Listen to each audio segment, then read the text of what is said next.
সেই কলাগুলো আমরা খাই। মানে যেগুলো ফেলে দেওয়ার মতো সেগুলো? জি, একদম মানে পচার মতো অবস্থা, পচা যায় অনেকগুলা, সেগুলা পাড়ায় দেয়, সেগুলো আমরা নিয়ে নিয়ে এসে খাই। লবণ ছাড়াই সেই মূলা শুদ্ধ খাইতাম। লবণ কেনার মতো অবস্থা ছিল না? আসসালামু আলাইকুম, আমার নাম মোহাম্মদ মামুন মিয়া। মামুন, বয়স কত? বয়স 30। 30 বছর বয়স। কোথায় থাকছেন আপনি? আমি সাভার হেমায়তপুরে আছি। জন্ম জেলা? জন্ম রংপুর, পীরগাছা থানা। আচ্ছা, আপনি এই জীবন গল্প অনুষ্ঠানটা আগে শুনেছেন নিয়মিত? জি, আগে শুনেছি। কত বছর যাবত শুনছেন? আমি প্রায় অনেক দিন যাবত শুনি, আর অন্য অন্য গল্প শুনি। আমার জীবন গল্পগুলোই বেশি শুনি আমি সবচেয়ে। আচ্ছা, তো আপনার ওই সময় কি মনে হয়েছিল যে কোনো একদিন রেডিওতে আসতে হবে? জি স্যার, আমিও খুব ইচ্ছা ছিল যে আমি একবার এখানে যাব, আমার অনেক ইচ্ছা এটা। আচ্ছা আচ্ছা, ঠিক আছে। তো আজকে আপনার ইচ্ছা পূরণ হয়েছে, এবং আমরা সবসময় যেটা বলি যে মন খুলে মনের কথাগুলো বলুন। শুরু করুন আপনি একেবারে ছোটবেলা থেকে, যেখান থেকে বলার। জি, আমি শুরু করতেছি। আমি যখন একদমই ছোট, আমার হয়তো একদম যে সময় ছোট, আমি ওই সময় থেকে বলছি। জি। তে আমার বাবা মানে আমার মারে খুব মারে, মানে আমার বাবা আমার মারে কি করতো আপনার বাবা? আমার বাবা হোটেলের কারিগর।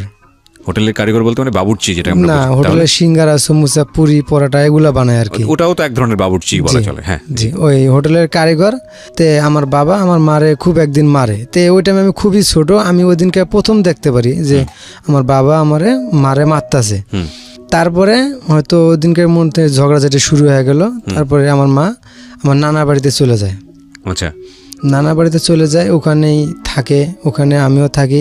আমার মা এখানে কাজ কাম করে, বাসা বাড়িতে কাজ করে, তারপরে রাজমিস্ত্রি কাজ করে, কইরা এখানে আমাদের সংসার চালায় আর কি। আপনারা কয় ভাই বোন ছিলেন? কয় ভাই বোন এটা আমি মানে ওই সময়টাতে কি বুঝতেন? আপনার ওই সময় আমি, হ্যাঁ, ওই সময় আমরা 2 ভাই ছিলাম, তখন আমার মার আরেক জায়গায় বিয়ে হয়েছিল আমার আগে। আচ্ছা, তো ওই ঘরের আরেক ভাই ছিল? জি জি, ওই ঘরের আরেক ভাই ছিল, সেও আপনাদের সঙ্গেই থাকতো? জি, হ্যাঁ। পরে নানা, ও ভাই নানা বাড়িতে ছিল বা ওর বাপের কাছে ছিল। পরে আমরা 2 জনেই একখানে হয়ে গেলাম আর কি, 2 ভাই একসঙ্গে হলাম। তাই আমার বাবা মাঝে মাঝে আইসা মনে করেন ওই থাকার পরে টাকা পয়সা কিছু জমা, সেই টাকা পয়সাগুলো আবার মনে করেন ট্রাইং ভাঙ্গা বা চুরি করে বা মারধর করে এভাবে নিয়ে যায়। আপনার বাবা নিয়ে যায়? আমার বাবা নিয়ে যায়। আচ্ছা। মার কাছ থেকে। তারপরেও মা একটু হিসাবে ছিল, অনেক পরিশ্রম করতে পারতো, ঠিক আছে। তে টাকা পয়সা বাসা বাড়িতে কাজ করে, দিন পরে রাজমিস্ত্রির কাজ, যোগালি কাজ করে, বিভিন্ন ধরনের কাজ কাম করে টাকা পয়সা কিছু জমানোর পরে তখন আমরা নানা বাড়িতেই ছিলাম। এখানে অনেক দিন আমরা অনেক না খাইয়া ছিলাম, এর মধ্যে, ঠিক আছে, অনেক না খাইয়া ছিলাম, থাকছি। তে টাকা পয়সা জমায় অনেক কিছু। Sorry sir. না বলেন, আমি তো সবসময় যেটা বলি যে এখানে এসে একটা মানুষ যখন নিজের গল্প বলে তখন হাসি কান্না সবকিছুই থাকতে পারে। আপনি কাঁদছেন কেন? আমি একটু জানতে চাই। মানে আমি তো আসলে এক্সপেক্ট করিনি এরকম একটা মোমেন্ট হঠাৎ করেই। খুব কষ্ট করেছি স্যার জীবনে। আপনি বলেন, আপনার যত কাঁদতে ইচ্ছে করে আপনি কাঁদবেন, এবং আমি আপনাকে পুরোটা সময়ই শুনবো। শুরু করেন প্লিজ। টাকা পয়সা জমানোর পরে অনেক পরিশ্রম করে মা, অনেক ধরনের পরিশ্রম করার পরে টাকা পয়সা কিছু জমাতে আমার নানার যে বাড়ি ছিল ওটা, মানে ওখানে একটা মুকুল নামে একটা লোক ছিল, প্রভাবশালী। ওনার স্ত্রী প্রাইমারি স্কুলেতে কাজ করে, টিচার আর কি। তো উনি প্রভাবশালী, আমার নানারা খুব ছিল আর কি, গরিব ছিল, খুবই গরিব ছিল। তে ওরা হুমকি দেয় যে এই জমি ব্যস্ত হবে, আমাদের কাছে এই জমিটা বিক্রি করতে হবে, ঠিক আছে। পরে কে এই জমি বিক্রি করবো কে, পরে করে কি ইট কিনা মানে রাস্তার মধ্যে ওয়াল দিয়া দেয় আর কি। মানে আপনাদের এই বাড়ির? হ্যাঁ, আমার নানা বাড়ির রাস্তা। আচ্ছা আচ্ছা। ওয়াল দিয়া দেয়, আমরা আর ওই জায়গা থেকে বের হইতে পারি না। আচ্ছা। রাস্তা বন্ধ করে দেয়। তারপরে এক পর্যায়ে নানা আবার করে কি, যে আমাদের বাড়ির পাশেই উপজেলা, একদম বাড়ির পাশেই উপজেলা। তে ওই জমিটা উপজেলার এক ড্রাইভারের কাছে, মোস্তফার ড্রাইভারের কাছে জমিটা বিক্রি করে। আচ্ছা। বিক্রি করে পরে ওই পাশেই এক তাবলিক বুড়া নামে একটা লোক ছিল, তার কাছে জমি কেনে 8% এবং আমার মা ওখানে 4% জমি কেনে পিছনে। ওই বাড়ির রাস্তা নেই আর কি, মানে আমাদের পিছনে। নানা কয় কি, তোরা 2 জন মানুষ থাকবি, তো পিছনেই থাক। যে 4% মা কেনে, আর আমার নানারা এই 8% জমি কেনে। তো এইভাবে জমি কেনার পরে অনেক টাকা পয়সা ঋণও করছে। এবার দিকে আমরা 2 ভাই, আমার বড় ভাইটা আবার ওই যে ওই ভাই ওই ঘরের ভাইটা আর কি, জি। তে মাঝে মাঝে ওর বাপের কাছে যায়, ওর বাপ আবার সরকারি চাকরি করতো উপজেলার মধ্যেই, আচ্ছা। তো ওখানে আবার মাঝে মাঝে যায়, ওর ওরকম কষ্টটা নাই, মানে আমার যেহেতু কষ্ট, তা আমি মার কাছে থাকি। তে টাকা পয়সা ঋণ হয়ে গেছে, মা কাজ কাম করে, মানুষের টাকা পয়সা দেয়, খাবার থাকে না ঘরের মধ্যে, খাবার থাকে না। ওই বাড়ির পাশেই আবার মেডিকেল আছে একটা, সেই মেডিকেলে ওই ভাতের মার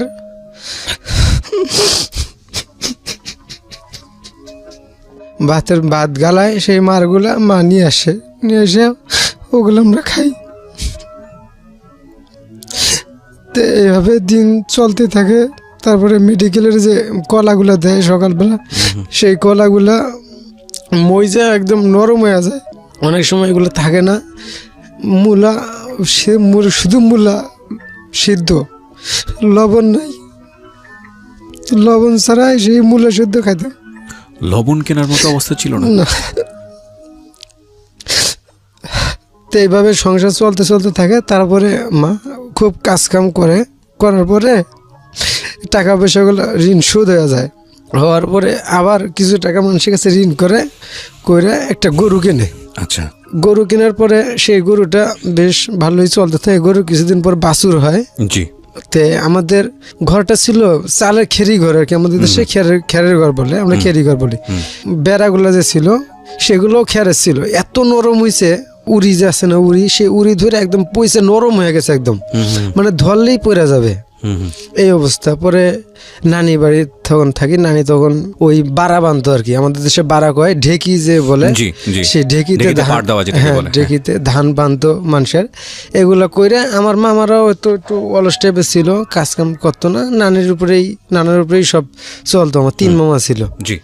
এর মাঝখানে আবার মনে করে নিয়ে হয়ে যায়, সেই গরুটা মানে সারা দিয়া মা কাজে যায়, ঠিক আছে। আমিও ছোট, আর আমার ওইটা ভাইটা কই জানি গেছিল, তো এই গরুটা মানে এক জায়গায় বাইন্দা কাজে গেছে পরে সেই গরুটা করছে কি, মানুষের আমার সঠিক খেয়াল নেই, অনেক ছোটকালের কথা এগুলা, ধান না কি জানি খাইছে, খাওয়ার পরে সেই গরুটা মনে করেন ওই জমিওয়ালা দেখছে, দেখার পরে তে আমাদের এখানে মানে খরা ছিল, গরু মানে আটকায় রাখে, সেই খরার মধ্যে গরু নিয়ে যায় জমা দেয়। জমা দেওয়ার পরে খোয়ারে জমা দেওয়ার পরে 50 টাকা নাকি 100 টাকা লাগবে। ওই টাইমে 1 টাকাও ছিল না ঘরে। ওই টাইমে আমরা এই অভাবে যে লবণ ছাড়া মূলা সিদ্ধ খাই, আলু সিদ্ধ খাই, এগুলো খাই। তো ঘরে 1 টাকাও ছিল না। মা বিকালবেলা এসে শোনে যে গরু খরায় দিয়ে দিয়েছে।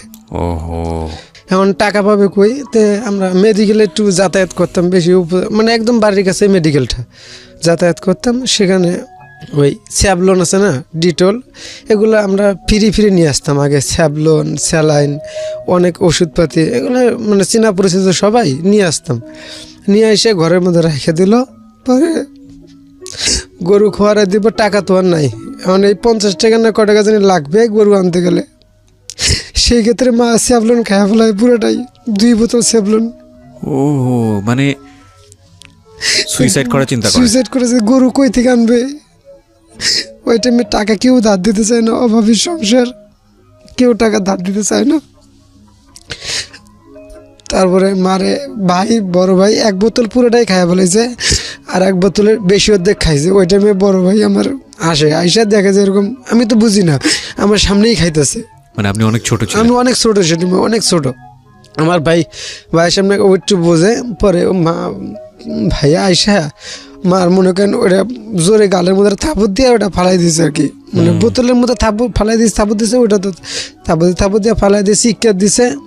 শিক্ষা দেওয়ার পরে সঙ্গে সঙ্গে বাড়ির আশপাশের লোকজন, নানারা আইসে, মামিরা আইসে, মানে তখন ওই হয়ে গেছে আর কি, অ্যাকশন হয়ে গেছে। পরে সঙ্গে সঙ্গে উপজেলার বাড়ির কাছে উপজেলা ছিল, উপজেলার মধ্যে ছিল না তখন, ওই প্রাচী ছিল না, ওয়াল ছিল না, এখন ওয়াল হয়েছে। তে উপজেলার মধ্যে নিয়ে যায়, উপজেলার উপর দিয়ে আবার মেডিকেলের ওয়াল ছিল আবার কাছাকাছি। পরে মেডিকেলে নিয়ে যায়, সেখানে নিয়ে যাওয়ার পরে গাছতলার মধ্যে মারে করায়, ওই ওয়াশ করায় আর কি, পাইপ দিয়ে ওয়াশ করাইতেছে। সবাই পরিচিত ছিল তো, যে যা পাইছে সবাই ইচ্ছা মতন করে দেশ গ্রামের ভাষায় বকাবকি করছে, গালাগালি করছে, আর পানিও খুব বেশি পানি দিছে যাতে সুস্থ হয় আর কি। তো এইভাবে চলতে থাকে। তো সবাই জানলো না যে কি কারণে এটা করেছে? হ্যাঁ, সবাই জানে যে গরুর জন্য, সবাই মারে, গালাগালি করে। তারপরে গরুটা কিভাবে পান? গরুটা জানি না পরে কিভাবে নিয়ে আসে, মামারা গরুটা নিয়ে আসে পরে। আচ্ছা আচ্ছা আচ্ছা। তারপরে এভাবে চলতে থাকে দিন, ওই না খাওয়া অবস্থা আর কি। এমনও দিন গেছে 5 দিন 6 দিন 7 দিন আমরা না খেয়েছিলাম একটা না। তো আপনি তো ছোট ছিলেন ওই সময়, জি। আপনার মা কি বলতো, আপনাকে কি বোঝাতো? আমি ওইটা আমি কিছু বুঝতাম না স্যার, একটু মনে আছে সেই কথাগুলো আমি বলতেছি। আচ্ছা। ওই টাইমেই আমি একদিন মানে খিদার অবস্থায় মেডিকেলের মধ্যে মানে ঘুরতে গেছি, খেলতেছি। তো ওইটা মা মেডিকেলের মধ্যে কাজ করে, এক হাজারা আন্টি ছিল, মারা গেছে উনি, কাজল ডাক্তারের ওয়াইফ, খুব ভালো ছিল, আমার অনেক খাওয়াইতো। তে মা কাজ করতে থাকে, আমি কাজের মধ্যে গেলে তো যতই ভালো থাকুক, ওখানে গেলে তো আমরা শুধু খিদার জন্য কাই করি, কান্নাকাটি করি সারাদিন, শুধু খিদা, আর কোনো মুখের মধ্যে কোনো কথা নেই, খিদার জন্য কান্নাকাটি, খাবো এইসব। তো এইগুলো তো কেউ পছন্দ করে না, যতই ভালো হোক। জি। কেউ পছন্দ করে না। তে আমি এক সময় গাছের নিচে বইয়া থাকতে, খেলতে খেলতে মাথা ঘুরে সেন্সলেস হয়ে যায় খিদার জন্যে। আচ্ছা। পাশেই কিন্তু মেডিকেল, অনেক খাবার দাবার রান্না হয়, খালি দেখি মানুষে খায়। তবে একটু বুঝছিল আমার যে চাওয়া যাবে না, শুধু মার কাছেই কান্নাকাটি করতাম খাওয়ার জন্য। একটা বিরতি নেব প্রিয় শ্রোতা, ছোট্ট একটা বিরতি। আপনারা শুনছেন মিস্টার ম্যাঙ্গো ক্যান্ডি প্রেজেন্স জীবন গল্প। আমি আর জি কিবরিয়া আপনার সঙ্গে রয়েছি। মামুন আজকের এই জীবন গল্পের অতিথি। মামুনের জীবনটা আজকে কোথায় দাঁড়িয়ে আছে সেটা অবশ্যই দেখার মতো, শোনার মতো। আজকের এই জীবন গল্প অনেককেই কাঁদাবে। শুধু এতটুকু শোনার পরে আমি আপনাদেরকে যে কথা বলতে চাই, বাংলাদেশ থেকে এইরকম না খাওয়া মানুষ কিংবা অতি দরিদ্র মানুষ কিন্তু একেবারেই নেই, এই কথাটা বলা খুব মুশকিল হবে। হয়তো গ্রামাঞ্চলের কোনো একটা মানুষ এরকম একটা অবস্থায় আছেন, কিংবা শহরেরই কোনো একটা মানুষ, যে মানুষটা হয়তো গাছতলায় ঘুমায়, যে মানুষ হয়তো রাস্তায় ফুটপাতের ওপর ঘুমায়, সেই মানুষটা হয়তো এই অবস্থায় আছেন। আমরা প্রতিদিন এই একই শহরে একটা জিনিস চিন্তা করে দেখেন, কত কত লাক্সারি ফুড পাওয়া যায়। আমি সেদিন হঠাৎ করেই মনে হচ্ছিল যে মানে হঠাৎ করে রিক্সাতে ঘুরছিলাম, হঠাৎ করে মাথায় একটা চিন্তা আসছিল যে আমাদের এই ঢাকা শহরে কত রকমের রেস্তোরাঁ আছে, দেশি বিদেশি, এবং এক একটা রেস্তোরাঁতে রাতের বেলা বুফে লাঞ্চের জন্য আমি যদি অন এভারেজ ধরে থাকি তাহলে 1200 থেকে 1300 টাকা লাগে একজনের মিলের জন্য। এবং শুধু এটাই না, আপনি আরও জেনে হয়তো অবাক হবেন যে 5 স্টার হোটেলগুলোতে সেটার পরিমাণ আরও অনেক বেশি, 5000 টাকা 6000 টাকা। তো 5000-6000 টাকা খরচ করে সেই মানুষটিকে অনেক বেশি খাবে? নো, আমি আসলে সে কথাটা বলতে চাচ্ছি না। কি হয়তো তার ফুটে 10,000 টাকাও খরচ করে।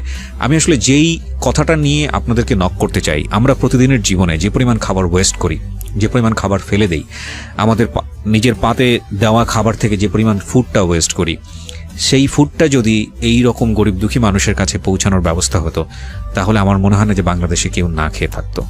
আমি লাক্সারি ফুডের কথা বাদই দিলাম, আমি ধরে নিচ্ছি যে এই ফুড হয়তো পৃথিবীর অনেক মানুষেরই খাওয়ার সৌভাগ্য সারা জীবনে একবারও হবে না, বাংলাদেশের হয়তো বা অনেকেরই হবে না। কিন্তু আপনার পাতে যে খাবারটি আসে, সেটা যে খাবারই হোক না কেন, সেই খাবারটি নষ্ট না করে যতটুকু আপনি ফেলে দিচ্ছেন অতটুকু ফেলে না দিয়ে আপনি যদি এই মানুষটার কাছে পৌঁছানোর ব্যবস্থা করেন, অ্যাটলিস্ট আপনি অপচয় করেন না, পৌঁছানোর ব্যবস্থা না হয় আপনি নাই করতে পারেন। ওই গাছতলায় আমি অজ্ঞান হয়ে পড়ে যাই, তারপরে আমার ওখান থেকে নিয়ে যায় মেডিকেলে, ওখানেই ওইটাই মেডিকেলে আবার কোন মেডিকেল? এটা পীরগাছা মেডিকেল। মানে আপনার জেলার কথা, কোন জেলার কথা বলছেন? এটা পীরগাছা, রংপুর জেলা, পীরগাছা থানা। জি, ওকে। আর থানায় মেডিকেলটা আর কি, পীরগাছা মেডিকেল আর কি, সরকারি হসপিটাল। তো ওখানে নিয়ে যায়, আমার ভর্তি করায়, ভর্তি করার পরে ওখানে থাকি, থাইকে কয়েকদিন খাওয়া দাওয়া হয়, স্যালাইন দেয়, আল্লাহর রহমতে সুস্থ হয়ে যায়। আসলে মূলত কিছু না, সব হলো ক্ষুধার কারণে এই অবস্থা আর কি। তো ওখান থেকে আবার রিল্যাক্স করে দেয়, বাসায় চলে আসি।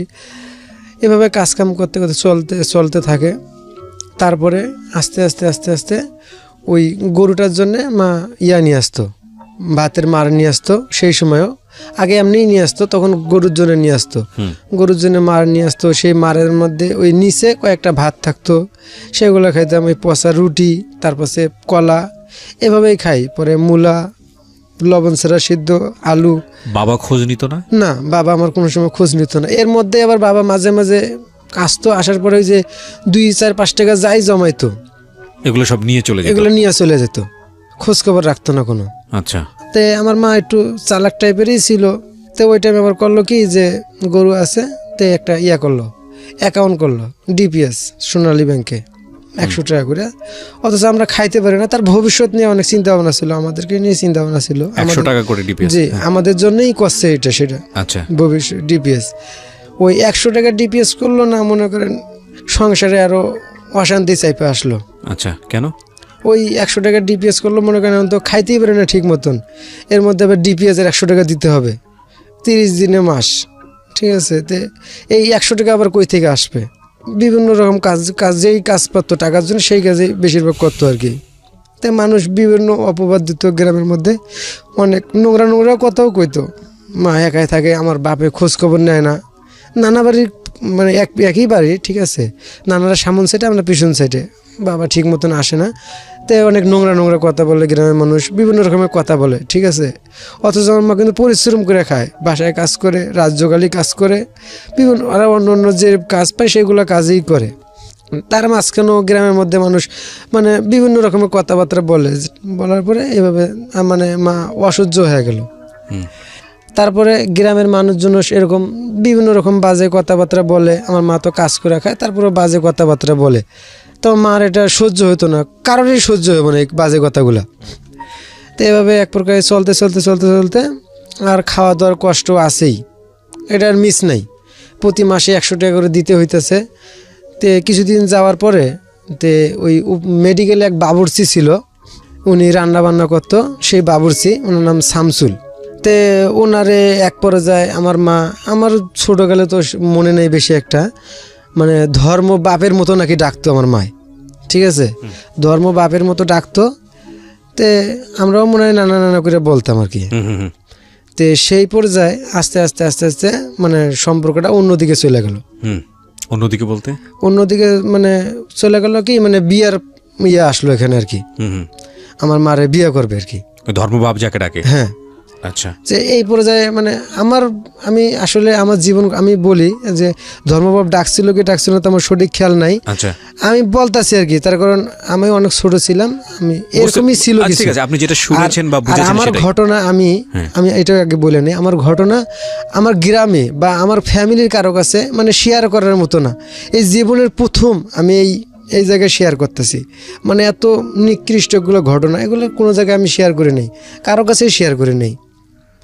আপনি এখানে কেন আপনি কেন মনে করলেন যে এখানে আমি আসলাম যে আসলে যে এখানে আসলাম যে আমার মতন বয়সী, আমি গার্মেন্টসে চাকরি করি, দেখতেছি কি যে এখানে মানে বিভিন্ন এক বউ থুয়ে আর এক বউ বিয়ে করতেছে, 2-3টা বাচ্চার মা, সে বয়স হয়ে গেছে ভালো, 30-35 বছর বয়স হয়ে গেছে, সে আরো একজনকার নিয়ে চলে যেতেছে।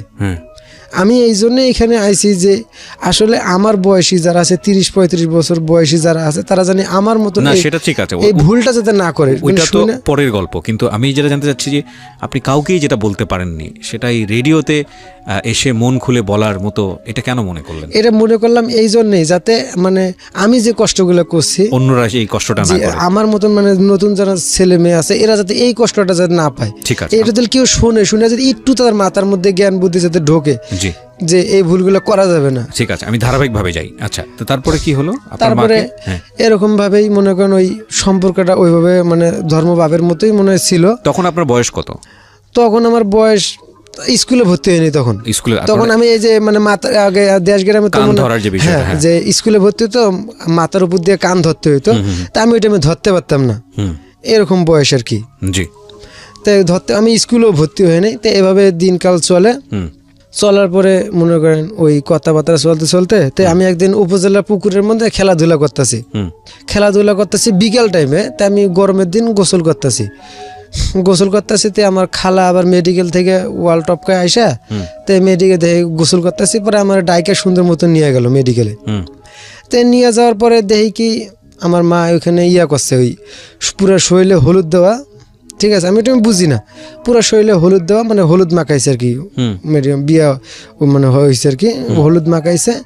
তাই আমার নিয়ে যাওয়ার পরে আমার নানা ওইখানে ছিল, খালা ছিল, নানি ছিল না।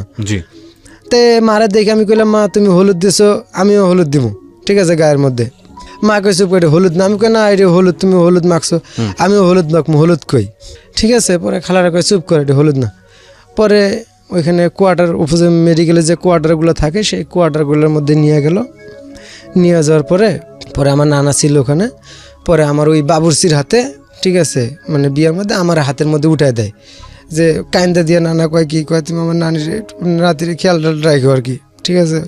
পরে তুলে দেয়, মানে ওখানে মানে বিয়া টিয়া হয়ে গেছে আর কি, আমার শুধু হাতের মধ্যে উঠাই দিল আমার নানা আর কি। আচ্ছা, তো উঠাই দেওয়ার পরে ওই পর্যায়ে চলে, পরে আমাদের বাড়িতে ওখানে থাকে 2 দিন, আর মেডিকেলে ডিউটি করে আর কি, বাড়ির থেকে মেডিকেলে ডিউটি করে। ওখানে এখনও জানাজানি করেনি, জানাজানি হয়েছে মানে নিয়ে যাবে আর কি, ঘর উঠাইবে ওখানে, তারপরে নিয়ে যাবে আমার মারে। তো এখান থেকে কিছুদিন থেকে ডিউটি করতেছে, বাড়ির কাছে মেডিকেল, আমাদের বাড়িও কাছে, তো ডিউটি করতেছে এক পর্যায়ে। ডিউটি করার পরে ওখানে ঘর রেডি করলো, রেডি করে আমার সহ নিয়ে গেল। নিয়ে যাওয়ার পরে তখনও আমি স্কুলে ভর্তি হইনি, তখন স্কুলে ভর্তি হয় নাই। তো ওখানে যাওয়ার কিছুদিন পরে ওখানে আমারে মানে মা স্কুলে ভর্তি করে দিল। ভর্তি করে দেয়? জি, স্কুলে ভর্তি করে দিল। তো স্কুলে ভর্তি হওয়ার পরে যা হলো, মানে আমি তখন তো ছোট, আর আবেগটা ছিল, মানে বুঝতাম আমি যে আমি এরকম এরকম কষ্টের, আমার এরকমভাবেই চলতে হবে। মানে সামহাও বুঝতে পারতেন? হ্যাঁ, ছোট হইলেও বুঝতে পারতাম জিনিসগুলো, যে কষ্ট কী জিনিস, আমি এরকম কষ্টে আমার ওরকমভাবেই চলতে হবে। তারপরেও বুঝতাম যে পোলাপানের সাথে খেলাধুলা করতাম, ঠিক আছে, আমি মনে করেন একটু ছুইলেও দোষ হয়ে যেত, আমার সবাই বকাঝোকা করতো আর কি। ওই মানে ওই সংসারে যাওয়ার পরে, ওই বাবুর্চির সঙ্গে যখন বিয়ে হলো, তাই ওখানে যাওয়ার পরে মানে আমি দরকার তো ছুঁইতামও একটু, ঠিক আছে, ওইটা আমার দোষ হয়ে যেত। আর আমার অনেকে মারধর করতো, ঠিক আছে, পোলাপানেরই। আর এরকম টাইপের মানে আমি যেরকম টাইপের, এরকম মানে টাইপের মানে পোলাপানদের সবাই অবহেলা করে, ঠিক আছে, পোলাপানের একটা দোষ আছে, সবসময় এগুলো অপবাদ তো দিতই, আবার এগুলোরে আবার অন্য টাইপের চোখে দেখতো আর কি, খারাপ চোখে দেখতো। আমার হ্যাঁ সবসময় ঘৃণার চোখেই দেখতো, পোলাপানটাও এটা ঘৃণার চোখেই দেখতো সবসময়। তো এইভাবে দিন যাইতে থাকে, আমি স্কুলে ভর্তি হই। ওখানে ছোটো ছোটো 2 আমার বন্ধু ছিল, নাজমুল আর হলো একটা নাম হলো মনু। মানে আগের ঘরের না, ওই যেখানে বিয়ে হয়ে যাওয়ার পর, সেটাই বলছি যে মানে আপনার বাবার আগের ঘরের। জি, মানে আমার বাবা তো মানে শামসুল বাবুর্চি আর কি, কিন্তু যেখানে বিয়ে হলো সেই অর্থে আপনার মানে সম্পর্কের যে বাবা আর কি, সৎ বাবা যেটাকে বলে, তো ওই বাবার আরেকটা বউ থাকা অবস্থায় আপনার মাকে বিয়ে করেছিল নাকি? জি, থাকা অবস্থায়। আচ্ছা, ওনার অনেক ভালো সম্পত্তি ছিল, বাবু সরকারি বাবুর্চি। আচ্ছা, তারপর তো ওখানে থাকতাম, ওখানে 2টা ছেলে ছিল বন্ধু, শুধু ওই 2টা ছেলের সাথেই বন্ধু। আর বাদ বাকিগুলো মনে করেন আসে মানে ওদের যে বংশের যে ইয়াগুলো, আজ আমার সৎ বাবার যে বংশের যে পোলাপানগুলো, সেগুলো সবাই আমার অন্য চোখেই দেখতো, অন্য চোখেই দেখতো। তে ওই বিকালবেলা আমাদের সৎ বাপে যে আসতো, আসার পরে তে আমার একটা ইয়া ছিল, মানে সৎ বোন ছিল, ওই ঘরের একটা বোন ছিল, ঠিক আছে, ওই আর বিকালবেলা আসা মাত্রই দৌড়ে সাইকেলের সামনে যাইতো। আচ্ছা, ওর বাপে অনেক কিছু নিয়ে আসবে, ঠিক আছে, ও খাবার টাবার নিয়ে আসে, নাস্তা বানিয়ে নিয়ে আসে। তো নিয়ে আসলে পরে দৌড়ে যাইতো, তে গেলে পরে সাইকেল থেকে বাই করে দিত এটা ওটা। আমি তো বয়ে থাকতাম, আমার কোনো সময় দিত না, আমার কোনো সময় দিত না। তো একদিন আমি মানে ওই পারভিন, ওই মেয়েটার নাম ছিল পারভিন, আমি ওখানে মানে খেলাধুলা করতেছি, মানে বসে রয়েছি বিকেলবেলা। তো ওর বাপ আইসে, ও দেখে নেই। তা আমি একদিন বললাম কি, পারভিন তোর বাপ আইসে, শুধু এই কথা বললাম, বলা মাত্র পাবেন দৌড় দিয়ে, ও ছোটো, ঠিক আছে, দৌড় দিয়ে যায় ওই সাইকেলের সামনে গেছে, সাইকেল ধরছে, ওই সাইকেল ধরলো কে আমারে মনে করেন বাচ্চা, হ্যাঁ তুই এটা করার সময় এখন তো সাইকেলের তলে পড়তো, ঠিক আছে। কে বললো এটা? ওইটা আমার সদ্দাব বললো আমারে, মানে ওই দিনকে থেকে শুরু, ইচ্ছা মতন গালাগালি করলো, আমারও গালাগালি করলো, আমার মারও গালাগালি করলো। তো চুপ হয়ে রইলাম আমি, ঠিক আছে। তো এক পর্যায়ে এভাবে দিন যাইতে থাকে, ওখানে অনেক দিন থাকি। ওখানে থাকার পরে এর মাঝখানে যা হয় আর কি, তো এক বাচ্চার সাথে মানে খেলতে তা আমি ছোটো তো, ওই যে খেলাধুলা করতেই পারে স্বাভাবিক। তো ওই মানে বাড়ির পিছনে ছোট্ট একটা গাতা খুঁজছি আর কি, ছোট্ট মানে ওই পোনা মাছ ওখানে ছাড়ছি। আচ্ছা, এই গাতা খুললাম কে, ঠিক আছে, এই গাতা খুললাম কিসের জন্য, মাটি ধোয়া চলে যাবে। আরও আমার সাথে এই যে মনু নামে একটা ছেলে আসলো, ও গাতা খুঁজছে, ও বড় খুঁজছে, ওরা কিছু কয় নেই, আমি খুললাম কে, এই মাটি ধুয়া চলে যাবে, মাটি কাটতে কষ্ট লাগে না। গালাগালি করলো। আমার মা আবার নিয়ে আসে আমার 2-3টা থাপড় দিল, তুই এলে খুঁজছিস কে, ঠিক, আমি মা মনু তো খুঁজছে, কয় তুই বুঝোস না, তোর এখন কবে বুদ্ধি জ্ঞান হইব, তুই জানোস না তুই কই আসিস। মার পরে ওই টাইমে অনেক অত্যাচার চলতো আর কি, অনেক মারধর করতো, আমি পরে বলতেছি সেগুলো কথা। তুই বুঝোস না, ঠিক আছে, তোর বুদ্ধি জ্ঞান কবে হইব, মানে আবার আড়ালের মধ্যে বুঝেলে, বাবা তুই এগুলো করিস না, ঠিক আছে, এগুলো করলে সমস্যা, এগুলো করিস না। আমি আচ্ছা আমার ঠিক আছে, আমি তো কিছু করি না, ঠিক আছে, আরও করবো না। এভাবে দিন তাড়াতে থাকে। তো একটা বাচ্চার সাথে আমি খেলাধুলা করি, সেখানে ওই বাচ্চারা আমার পিঠের মধ্যে অনেক জোরে মানে একটা লাকড়ি দিয়ে আঁচড় দেয়, আঁচড় দিলে পরে অনেক বড় একটা দাগ হয়ে যায়, আচ্ছা। লাল টকটকা দাগ হয়ে যায়। হওয়ার পরে আমি মার কাছে যাই, মা আবার খেয়াল লাগতেছে, মার কাছে যাই, ওখানে কই সেই বাবুর্চি আবার ওই খুলি ছিল, মানে বাড়ির বাইরেটা খুলি ছিল আগিনা কয়ে, ওখানে বসে রয়েছে, ওখান থেকে সব দেখতেছে।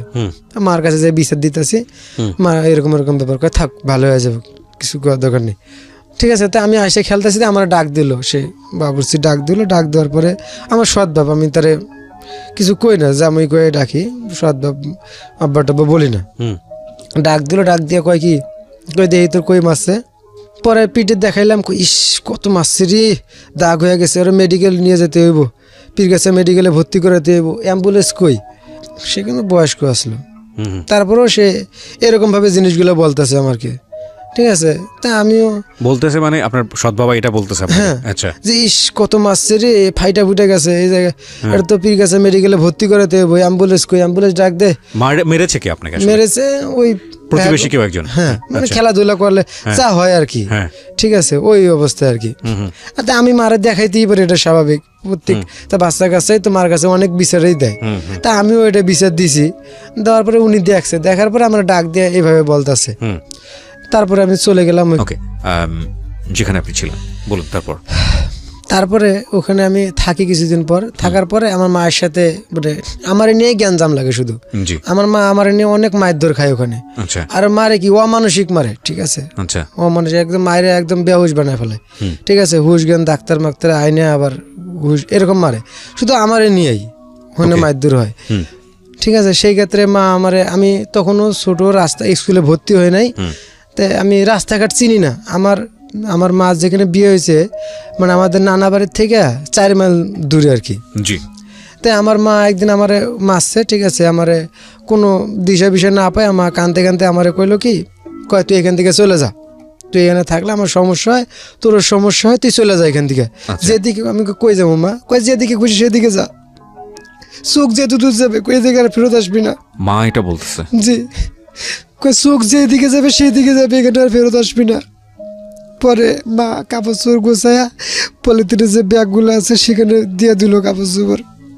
দেওয়ার পরে আমি তো চিনি না স্যার যে আমি কোন দিকে যাব, রাস্তাঘাট 4 মাইল দূরত্ব, যে যেখানে থাকি ওইখান থেকে অল্প একটু দূরে চিনি। আমাকে একটু জাস্ট বলেন যে আপনি তখন কোনো ক্লাসে পড়ছেন? না, তখন লেখাপড়া করি না। তখন মানে এই বয়সে আপনার মা আপনাকে বললো যে চলে যেতে? জি, যেখানে করছে সেখানে চলে যা, এখানে আসবি না, তোরও অশান্তি আমারও অশান্তি। আরে, মানে ব্যাগটাও মা গুছিয়ে দিয়েছে? জি, ব্যাগ গুছায় হাতে ধইরে দিয়া রাস্তা দেখাই দিছে, যা। কি ভয়ঙ্কর হতে পারে একটা মানুষের জীবন। পরে ব্যাগটা হাতে নিয়ে যাইতেছি, যাওয়ার পরে আসলে ওই বাড়ির থেকে একটা মেন রাস্তা ছিল, অতদূর পর্যন্ত আমি চিনি, তারপরে আর কিছু চিনি না, মানে ওইখান থেকে আপ ডাউন করতে, ওই মেন রাস্তা থেকে এই পর্যন্ত আপ ডাউন করতে পারবো। তারপরে যে পথগুলো মনে করেন 1/2 কিলোমিটার হবে বা 1 কিলোমিটার হবে, এতটুক পথ আমি চিনি, মানে খেলাধুলা করে ওই এরিয়ার মধ্যে এতটুকু আমি চিনি, মেন রাস্তা দেখা যায়। তার মেন রাস্তার পরে আমি কোন দিকে যাব, নানা বাড়ির দিকে, এটা আমি চিনি না। তো অনেক সময় ঘুরতে ঘুরতে ঘুরতে ঘুরতে কই যাবো, আর তখন তো ছোটো, রাস্তাঘাটও চিনি না, কই যাব। পরে আবার ঘুরে আইছি মার কাছে ঘুরে আইছি, মা আবার রাগ ভাঙিয়ে গেছে, মা আবার ঘরের মধ্যে নিয়ে গেছে, নিয়ে যায়, কয় কে নিয়ে আইছে তোরে, কেউ নিয়ে আইছে? আসলে আমার কেউ আনতে যায়নি, সবার সামনে বাইক করে দিয়েছে, কিন্তু বাড়ি ভরা মানুষ, ওই আমার সৎ বাবু ছিল, পরে আর ভাইয়েরও ছিল, ছোটো পোলাপনও ছিল, সবার সামনে মা আমার বাইক করে দিছে, যেদিকে খুশি সেদিকে যা। তা আমি কই যাবো, চিনি না কিছু। পরে ফেরত আইছি, আবার আসার পরে মা রাগ ভেঙে গেছে, কিছু কয় নাই, রুমের মধ্যে নিয়ে যায়, তার কে নিয়ে আইছে, কেউ নিয়ে আইছে? মারে আমি কই কি কমু আমার নিয়ে আইছে, কে নিয়ে আইছে? ও আসলে আমার কেউ আনে নাই, তো রাস্তা থেকে ফেরত আনবো, যাস না, কই যাবি, হারাই যাবি, কেউ আনে নাই আমার, আমি নিজেই আইছি। পরে আমি কই অমুকে কইছে যে ইয়া হয়েছে, ওই নিয়ে আইছে আমারে। পরে থাকলাম, থাকার পরে বেশ কিছুদিন ভালোই চললো, আমার ওইখানে স্কুলে ভর্তি করে দিল, ওইখানেই ভর্তি করে দেওয়ার পরে ক্লাস 15 দিন 1 মাস করলাম, করার পরে আবার অশান্তি শুরু হয়ে গেল। ওখানে অশান্তি শুরু হয়ে গেলো। পরে আমার নানি এটা সব জানে, সব শুনতেছে। শোনার পরে নানি এসে আমার নিয়ে যায়। তখন নানি আমার নিয়ে যাওয়ার পরে ভিক্ষা করা শুরু করলো। নানি নানি নিয়ে যায় ভিক্ষা করা শুরু হ্যাঁ, আমার কাজ কাম নানি তখন মানে করতে পারে না, বয়স হয়ে গেছে। নানি আমার মানে মানুষ করার জন্য ভিক্ষা করা শুরু করলো, ঠিক আছে। পরে ভিক্ষা করা শুরু করলাম, ভিক্ষা করে আমার করাইতেছে। পরে স্কুলে ভর্তি করে দিল, ক্লাস 1-এ ভর্তি করে দিল। শিশু শিক্ষা আমি পড়ি নাই, ক্লাস 1-এ ভর্তি করে দিল। সেখানে ক্লাস 1-এ ক্লাস 1 করলাম, করার পরে ক্লাস 2-তে ভর্তি হলাম। ভর্তি হওয়ার পরে সেখানে স্কুল ড্রেস লাগবে আমার। আর আমি এখানে আর একটা কথা বলি, যখন মানে ক্লাস 2-তে ভর্তি হলাম, আমার প্যান্ট পরার নাই, মানে শার্ট তো দূরের কথা, মানে প্যান্ট যে পরবো সেই প্যান্টটাই নাই, ঠিক আছে। পরে ওর কাছে প্যান্ট চায়, ওর নানি চায়, কেউ মানে ওরকম দেয় না, সবাই মোটামুটি অভাবে ছিল, কেউ প্যান্ট দেয় না। পরে বড় একটা ছেলে প্রায় 24-25 বছর বয়স, ওর একটা মানে বানাইনা প্যান্ট আমার দিল।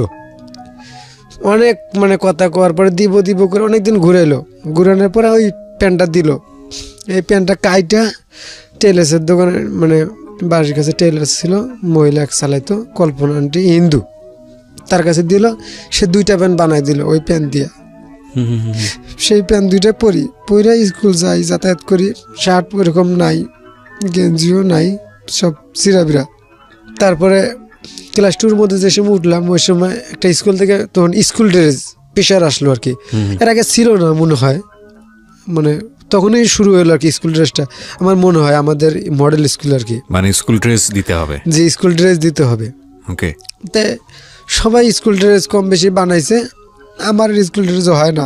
আমার প্রতিদিনই স্যার বলে, ক্লাসে বলে, তোমার স্কুল ড্রেস কই, স্কুল ড্রেস ছাড়া আসবে না, এরকমভাবে প্রতিনিয়তই বলে। তে বলতে বলতে নানির কাছে আমি বলি, নানি কয় বানাই দিমু, এভাবে ঘুরায়। তা আমিও নানির কাছে একটু জারি জুরি দিয়ে কথা কইতে পারি, আর কারো কাছে না। মার কাছেও পারি না, বাপ তো নাই, বাপের কোনো প্রশ্নই নেই আমার কাছে। শুধু নানির কাছে একটু জারি জুরি দিয়ে কথা বলতে পারি। না, স্কুল ড্রেস না বানিয়ে দিলে স্কুলে যাবো না, সে বিভিন্ন সময় কথাবার্তা বলতাম। নানি কোনো সময় কইতো না যে তোর বাপের কাছে যা বা তোর মার কাছে যা, এগুলো কোনো সময় কইতো না। নানি যে ভিক্ষা করে সেই টাকা দিয়ে স্কুল ড্রেস হয় না। আর আমার মামারাও একটু আলসা টাইপের ছিল, ওরাও খাইতো আর কি, ওই ভিক্ষার টাকা পয়সা চাল ডাল ওরাও খাইতো। সেই ক্ষেত্রে নানি করলো কি, ওই আমাদের এখানে একটা বাস স্ট্যান্ড আছে পীরগাছায়, সেখানে বাস স্ট্যান্ডে ইট ভাঙতে হবে আর কি। তা নানি এই শেষ বয়সে যা ইট ভাঙা শুরু করলো আপনার এই স্কুল ড্রেসের জন্য। স্কুল ড্রেসের জন্য প্রায় 6-7 দিন ইট ভাঙলো, সকাল থেকে সন্ধ্যা পর্যন্ত। ভাইঙ্গা আমার কিছু টাকা পাইছে, সেটাতে আমার একটা শার্ট বানিয়ে দেয়। ও মাই গড। সেখানে শার্ট বানিয়ে দেয়। তে আমি লেখাপড়া করতে থাকি, করার পরে এক পর্যায়ে নানিও ভিক্ষা টিকা মানুষ, মানে ওরকম খুব অভাব দেশে, আমাদের আসলে উত্তরবঙ্গে খুবই অভাব ছিল ওই টাইমে, খুবই অভাব। তা আমার মামা তো ভাই ছিল একটা ওই টাইমে, উনি মাদ্রাসায় আগে ঢাকায় লেখাপড়া করতো, আমার মামারা ঢাকায় ছিল, তে ঢাকায় মাদ্রাসায় পড়তো, উনি হাফেজ হবে আর কি, এরকম অবস্থা আর কি। তে খুবই সংসারের অভাব, মামাগো সংসারের অভাব, ওখানে ওই শুধু মূলা সিদ্ধ, আলু সিদ্ধ এগুলাই খায় আর কি, ভাত তেমন একটা চলে না ওই মামার সংসারেও। তো এভাবে চলতেই থাকে। তো আমার মামা তো ভাই একদিন করলো কি, যে ওরে আমার মাদ্রাসায় দিয়ে দাও, ঠিক আছে, আপনাকে মাদ্রাসায় ভর্তি করতে বলছে? হ্যাঁ, মাদ্রাসায় ভর্তি করতে বললো। তে আমি ওখান থেকে চলে গেলাম, ক্লাস 2 মধ্যে কিছুদিন পড়ছি, পড়াই মাদ্রাসায় চলে গেলাম। তো চলে যাওয়ার পরে ওখানে যা হইলো আর কি, মাদ্রাসা ছোট একদম, ঠিক আছে, 15-20 জন ছাত্র, ঠিক আছে। তো মাদ্রাসা নামে কি, মাদ্রাসা নামে একটা কলঙ্ক আর কি। কেন? ওখানে ভিক্ষা করাইতো, ওই হুজুরের ব্যবসায় ছিল, মানে ভিক্ষা করানো, কালেকশন করাইতো আর কি, মাইক দিয়ে কালেকশন করাইতো, এ করতো হু করতো। তা আমার ভাই ওখানে লেখাপড়া করে, আর একটা মানে লেখাপড়া কি ওই মানে ভণ্ড হয়ে গেছে আর কি এক পদের। কিরকম?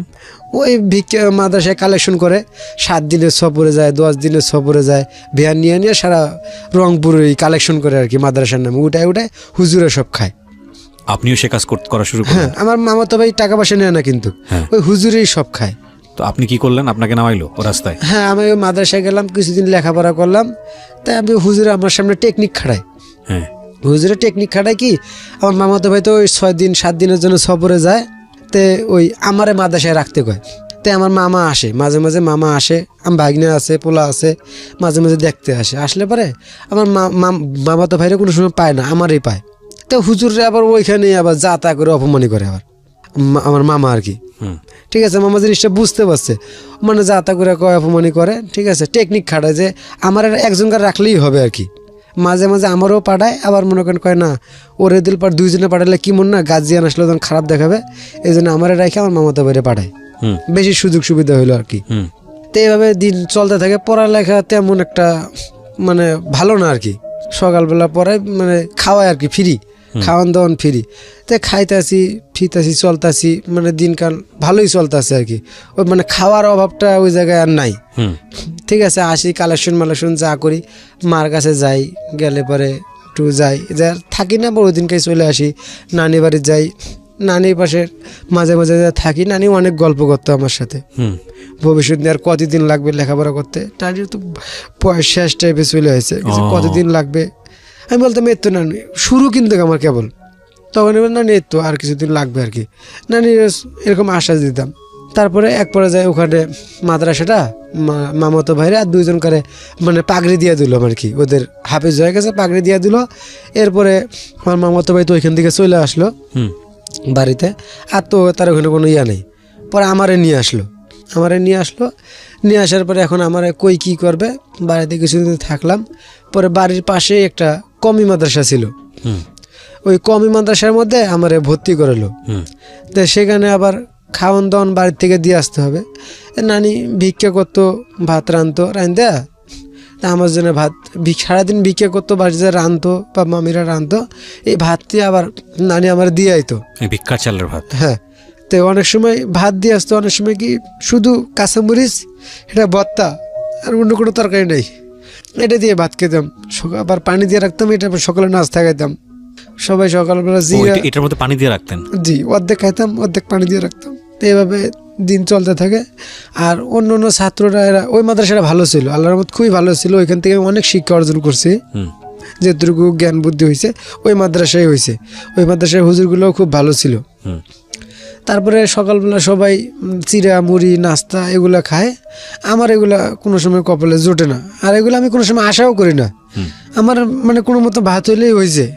ঠিক আছে, তো এভাবে মানে সকালে সবাই চিড়া মুড়ি খায়, আমি ভাত খাই। আমি কারোটার দিকে হিংসাও করি না, তাকাইও না, কোনো কিছু করি না। আমার মধ্যে এই বুঝটা আছে ছোটোর থেকেই।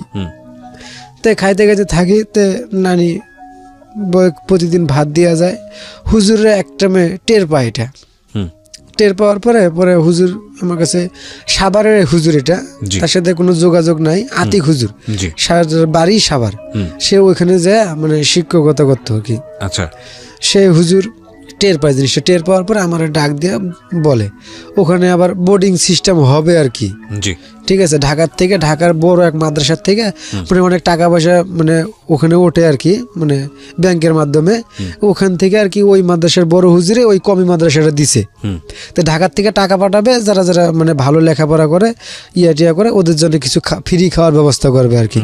তো সেখানে আল্লাহর রহমত আমি ওখানে লেখাপড়া ভালোই, আমার রোল 2 ওখানে। তারপরে ভোট হয়, ওখানে ভোটে আমি ক্যাপ্টেন মাদ্রাসার দায়িত্ব পাই আর কি। আচ্ছা, আমাদের ক্লাসে ক্যাপ্টেন্সির দায়িত্ব পাই, তো ক্যাপ্টেন পালন করি।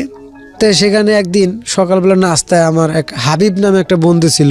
তো ওই দিনকে আমার রাত্রেবেলা অল্প একটু ভাত দিয়ে গেছে নানি, তো ওইটা আমি রাত্রে খাইছি। সকালবেলার নাস্তা মাস্তা নাই, আমি মানে মাদ্রাসার পিছন সাইডে যা দাঁড়ায় রয়েছি যে সবাই নাস্তা কাস্তা শেষ হইলে আমি ক্লাসে আবার যাবো নাস্তা খাওয়ার শেষে। আচ্ছা, তে ওই হাবিব ওরে আমার ডাক দেয় কিরে মামু নাস্তা খাইছ? আমি কই কথাবার্তা কই না, মানে লজ্জা পেতেছি আর কি। লজ্জা তো সবারই আছে, লজ্জা পেতেছি যে পরে কিছু বলে না, কয় আয় নাস্তা খাবি, আমার চিরামুড়ি আছে আয়। পরে ও রিয়া যায়, বলুন তারপর কি হলো? ওর চিরামুড়ি আমরা বাই করে দেয়, আমি খাই। খাওয়ার পরে লেট হয়ে যায় খাইতে খাইতে। পরে ওই হুজুরে, মাদ্রাসার হুজুরে, আমার ক্লাসে গেছি একটু লেট হয়ে গেছে আর কি। পরে কয় কে এত লেট হইলো কে?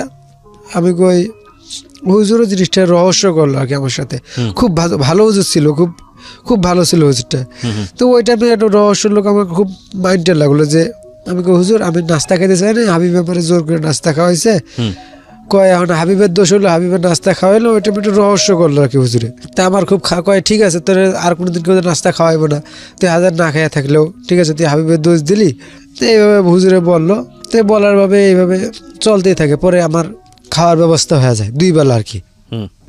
ওই ঢাকার থেকে টাকা পাঠায়, মাদ্রাসার থেকে টাকা দেয়, তো ওই টাকাগুলো আমাদের কাছে হাতে দেয়, 500 টাকা করে নোট হাতে দেয়, দিয়ে আমরা আবার ওটা এক হুজুরের কাছে জমা দেই, ওখানে সিগনেচার বিগনেচার করার পরে আমাদের ওখানে খাওয়ার ব্যবস্থা হয় আর কি। টাকাগুলো আমাদের হাতেই দেয়। তো এবারে যায় ওখানে 2 বেলা খাই, আর রাত্রে যে ভাতটা নেই ওই ভাতটা অর্ধেক খাই, অর্ধেক রাইখা দিই, ওটা সকালে নাস্তা খাই। আচ্ছা। তো এভাবে দিন যাইতে থাকে, লেখাপড়া আল্লাহর রহমতে ভালোই করতেছি ওখানে। করতে করতে একদিন আমার মা আসে বেড়াইতে, আমরা দেখতে আসে মাদ্রাসার মধ্যে, বিকালবেলা সন্ধ্যার পরে মনে হয় লেখাপড়া করতেছি। তে মা আইসে পরে আমি আসতেছে দিয়ে দেখলাম। পরে আমি আমার বললাম, হুজুরে বললাম যে হুজুর আমার হুজুর নানিরে দেখছে, কয় হুজুরেই বললো যে তোর নানি আইছে, ঠিক আছে। পরে কয় যা বাইরে যা। পরে বাইরে গেলাম, কথাবার্তা কইলাম। তো ওই টাইমে আমার মা কইলো কি যে হুজুরে দল জিজ্ঞাসা করে বলবি তোর খালা হয়। এই প্রথম আমার মাথার মধ্যে সবচেয়ে বড় আঘাত লাগলো সে এই কথাটা, যে আমার আমার বোঝার বয়সে এই প্রথম একটা কষ্ট পেলাম আর কি। এতদিন যা পাইছি ওরকম কিছু মনে হয় নাই। তো এই একটা কষ্ট পেলাম যে মা খালা হয়ে গেল আর কি। আপনি জিজ্ঞেস করলেন না যে কেন এই কথা বললা? না, আমি জিজ্ঞেস করিনি। আমি আচ্ছা ঠিক আছে, কিন্তু ওই প্রথম আমি খুব বড় একটা কষ্ট পেলাম। পরে কথাবার্তা শেষে চলে গেল, নানি বা চলে গেল। তাই হুজুর আসলে জিজ্ঞেস করছে যে কে হয় এটা, আমি কই আমার খালা, ঠিক আছে আমার খালা হয়। পরে লেখাপড়া করতেছি। তে মাদ্রাসার কিছু নিয়ম আছে আর কি, প্রতি বৃহস্পতিবারে 5টার পরে সবাই ছুটিতে যায়, যার যার মার সঙ্গে থাকে না, বাড়িতে যায় আর কি। বেশি 4 ভাগে 3 ভাগ ছেলেদের ছুটি হয়ে যায় প্রতি বৃহস্পতিবারে।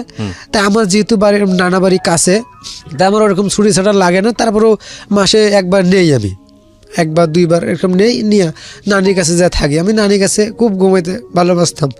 তার কারণ আমি কথাটা বলি, নানির যে খেতাগুলো ছিল একদম জিরা, কিন্তু মামিগো খেতে একটু ভালো ছিল। আমি মামিগো ঘরে যা বেশি একটা ঘুমাইতাম না, ওই নানির সিরা খেতার মধ্যেই যা শুয়ে থাকতাম। আমার খুব ভালো লাগতো ওগুলা, নানির সব কিছু।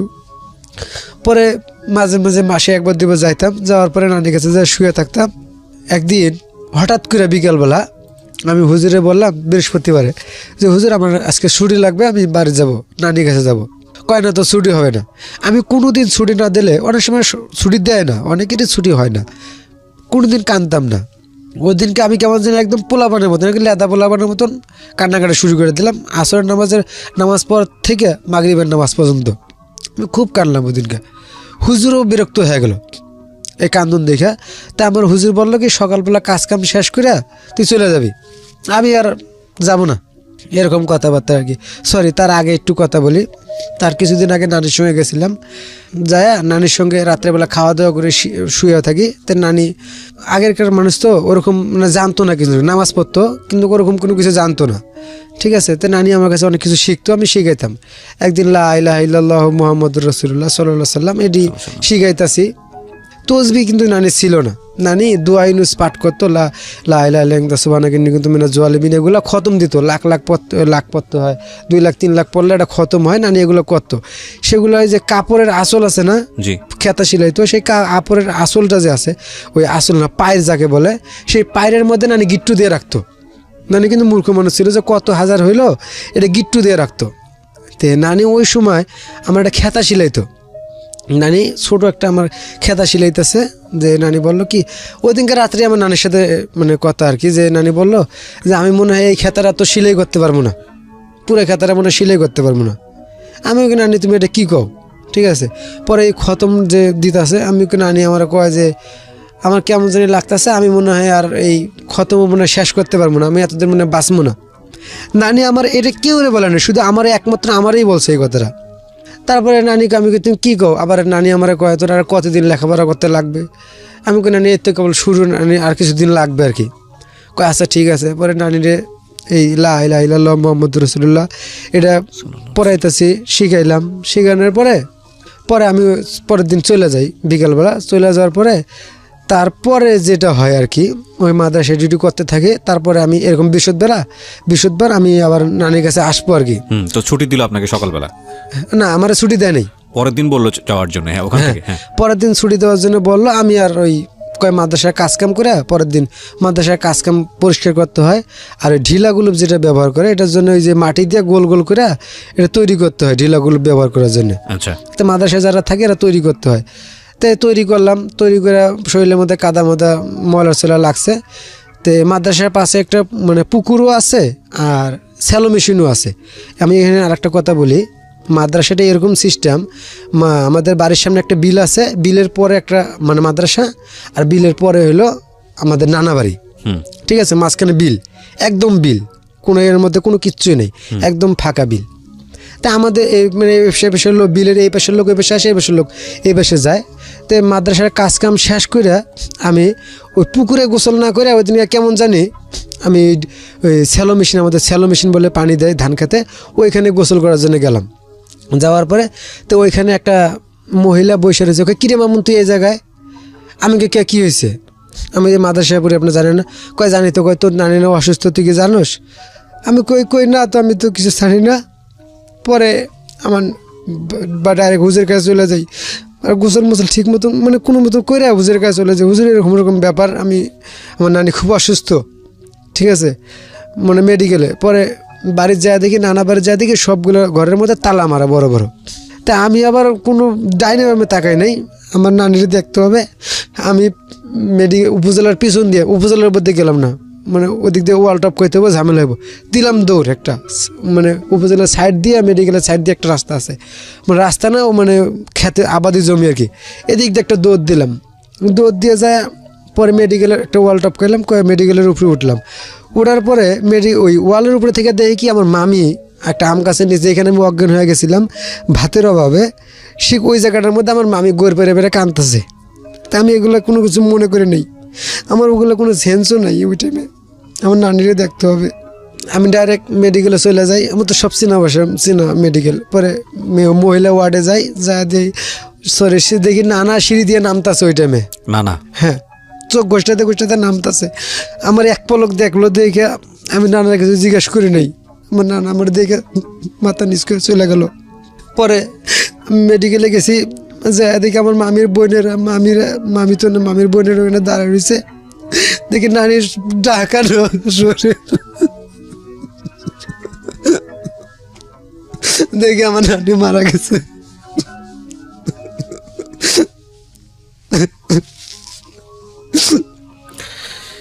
এই ছেলেটার জীবনে, জি বলুন প্লিজ বলুন।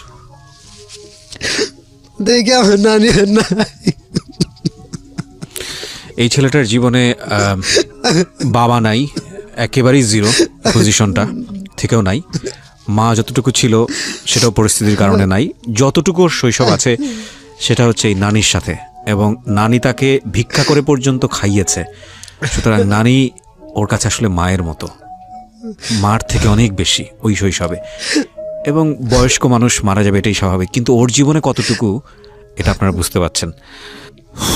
খুব ভয়ানক। আজকের স্টোরিটা কন্টিনিউ করাটা খুব ডিফিকাল্ট হয়ে যাচ্ছে আমার জন্য, কজ ছোটদের কষ্টটা আসলে কি, এটা আসলে আমরা আমাদের জায়গাটা থেকে, একটা মানুষকে যত কষ্টই আপনি দেন না কেন, ভাতের কষ্ট, ক্ষুধার কষ্ট যে কত কষ্ট, এই মানুষটা, যে মানুষটা থেকেছে সেই মানুষটাই জানে। ভয়ঙ্কর স্টোরি আজকে, ভয়ঙ্কর। পরে আমার নানি ওখানে মারা গেল। পরে নানি সবাই আবার ইয়াতে খাটলিতে করে, ভ্যান ট্যান লাগে নাই, বাড়ির কাছে তো মেডিকেল, খাটলিতে করে নিয়ে আসলো আমার নানিরে, বাড়ির মধ্যে নিয়ে আসলো, মারে খবর দেওয়া হইলো, সবাই আসলো। আসা পর আমি ছোট ওই টাইমে বয়স, ওরকম বয়স হয় নাই তখনও, আমার মনে হয় 8 বছর এরকম বয়স হবে আমার মনে হয় যেটুকু আর কি। আমি রিকোয়েস্ট করবো প্রিয় শ্রোতা আপনাদের আজকে সবাইকে, এই ছেলেটাকে আপনাদের দেখা উচিত, কারণ আমরা মনে করি যে আসলে এরকম ঘটে কিনা। অনেকেই আমাকে বলে যে জীবন গল্পে কি আসলে এরকম ঘটে নাকি বানায় বানায় বলতেছে, এরকম কি আসলেই ঘটে?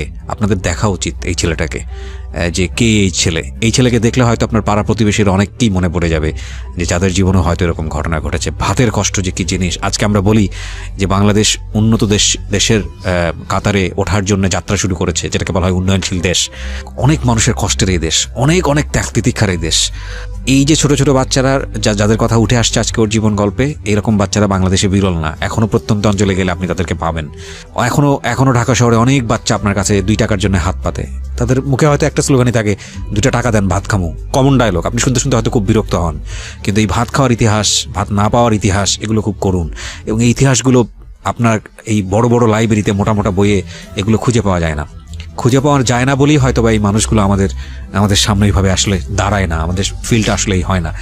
এক বেলা ভাত না খেয়ে থাকা বা ক্ষুধার যে কষ্ট, ভাত বলছি এই কারণে যে ভাতই তো আমাদের প্রধান খাদ্য, এক বেলার যে কষ্ট সেটা আমাদের দৈনন্দিন জীবনে যেরকম আসে, যেটা যখন একটা মানুষের জীবনের মানে প্রতিনিয়ত ঘটনা হয়ে যায়, শৈশবের কখন পেট পুড়ে খেয়েছে এটা মনে করতে পারে না, তাহলে ওই ছেলেটা, ওই মানুষটার বড় হয়ে ওঠা কতটা কঠিন হতে পারে। এটা তো শারীরিক কঠিন, কিন্তু মানসিকভাবে কতটা কঠিন হতে পারে। বাবার থেকেও নেই, মা থেকেও নেই, মার পরিচয় দেওয়া যাচ্ছে না, এরকম একটা জায়গায় পড়াশোনা করছে। এবং যতটুকু ছিল নানি, বৃদ্ধ বয়স, ভিক্ষা করে মানুষকে মাটি মুটে দিলাম যার যার মতো। এখন তে আমি পড়ে গেলাম এখন ফাঁকা স্থানে। তে আমার বড় মামি একটা ছিল, আমার মায়ের চেয়ে বেশি আদর করতো সে। আবার সে কোনোদিন মায়ের চেয়ে বেশি আদর করতো, আমি এখনও মনে করি। সে মামি আবার আমার একটু দেখাশোনা করা লাগলো। তে মামাও ভালো ছিল। জি। তে এক পর্যায়ে ওই কমি মাদ্রাসাতে আমি লেখাপড়া করি, আমার বই লাগবে, কিছু বই কিনতে হবে আর কি কমি মাদ্রাসার। তে 50 টাকা না 60 টাকা জানি লাগবে সেই বই কেনার জন্য। টাকা এখন কে দিবে? মা তো দিবেই না। মামি করলো কি, ওই যেমন ভাই ওই যে মামাতো ভাই লেখাপড়া করে, মাদ্রাসা পড়ে না, ও মাসে মাসে 1 বস্তা চাউল কেনার টাকা দেয়।